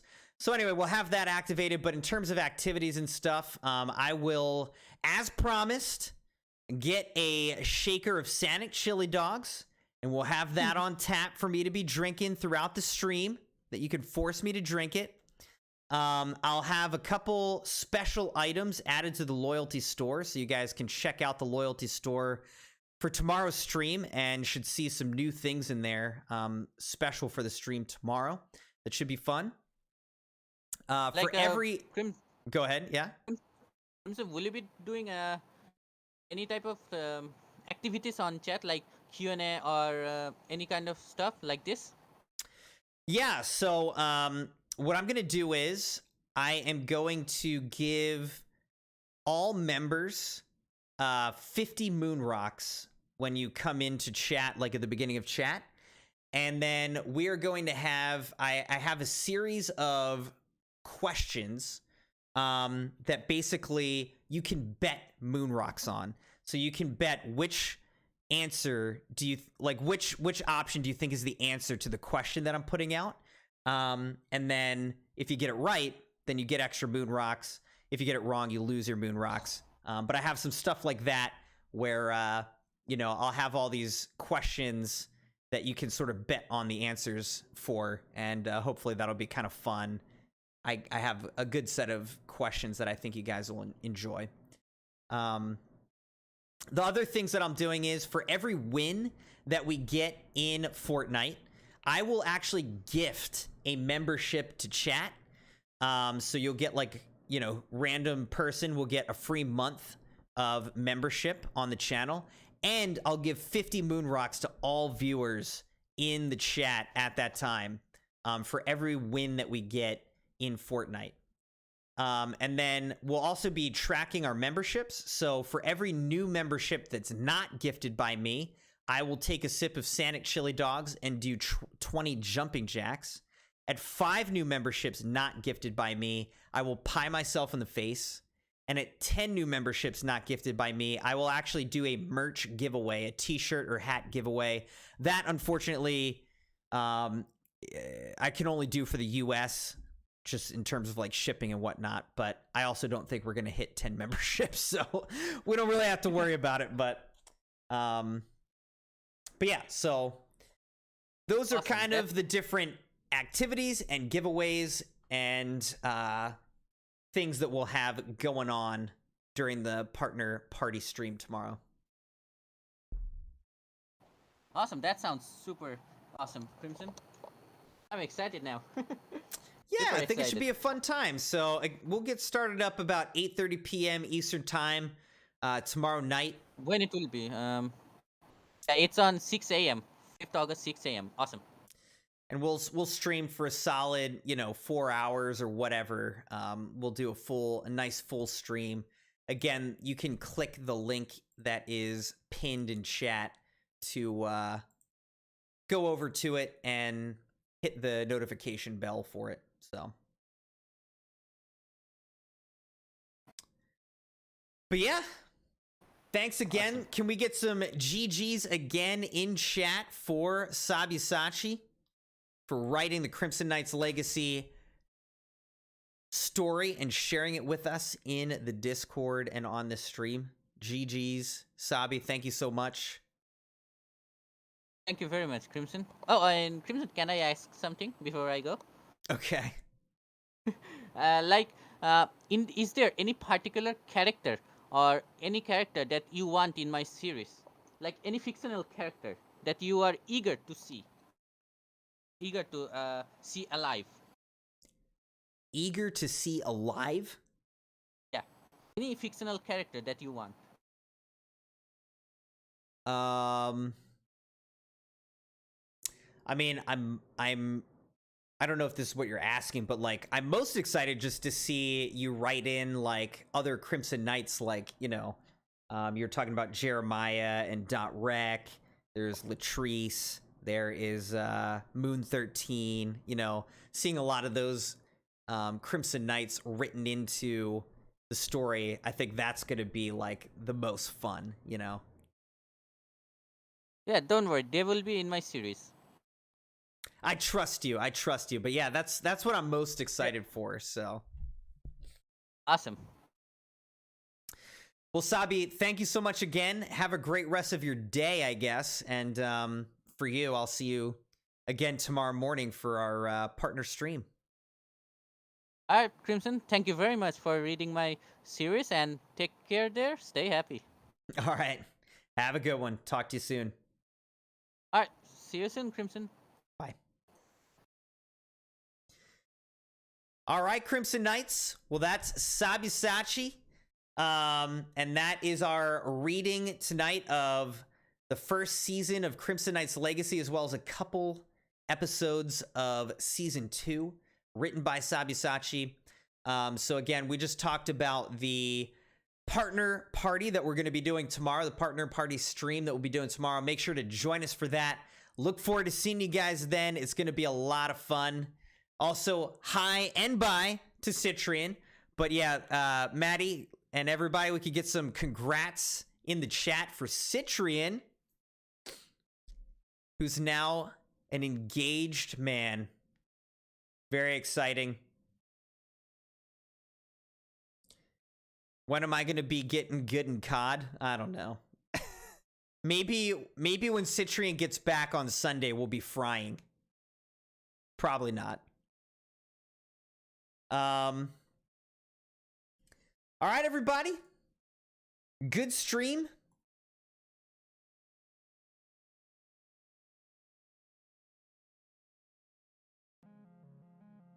I need to go to bed. Have a good night, and I will see you all tomorrow for our partner party stream. See you then.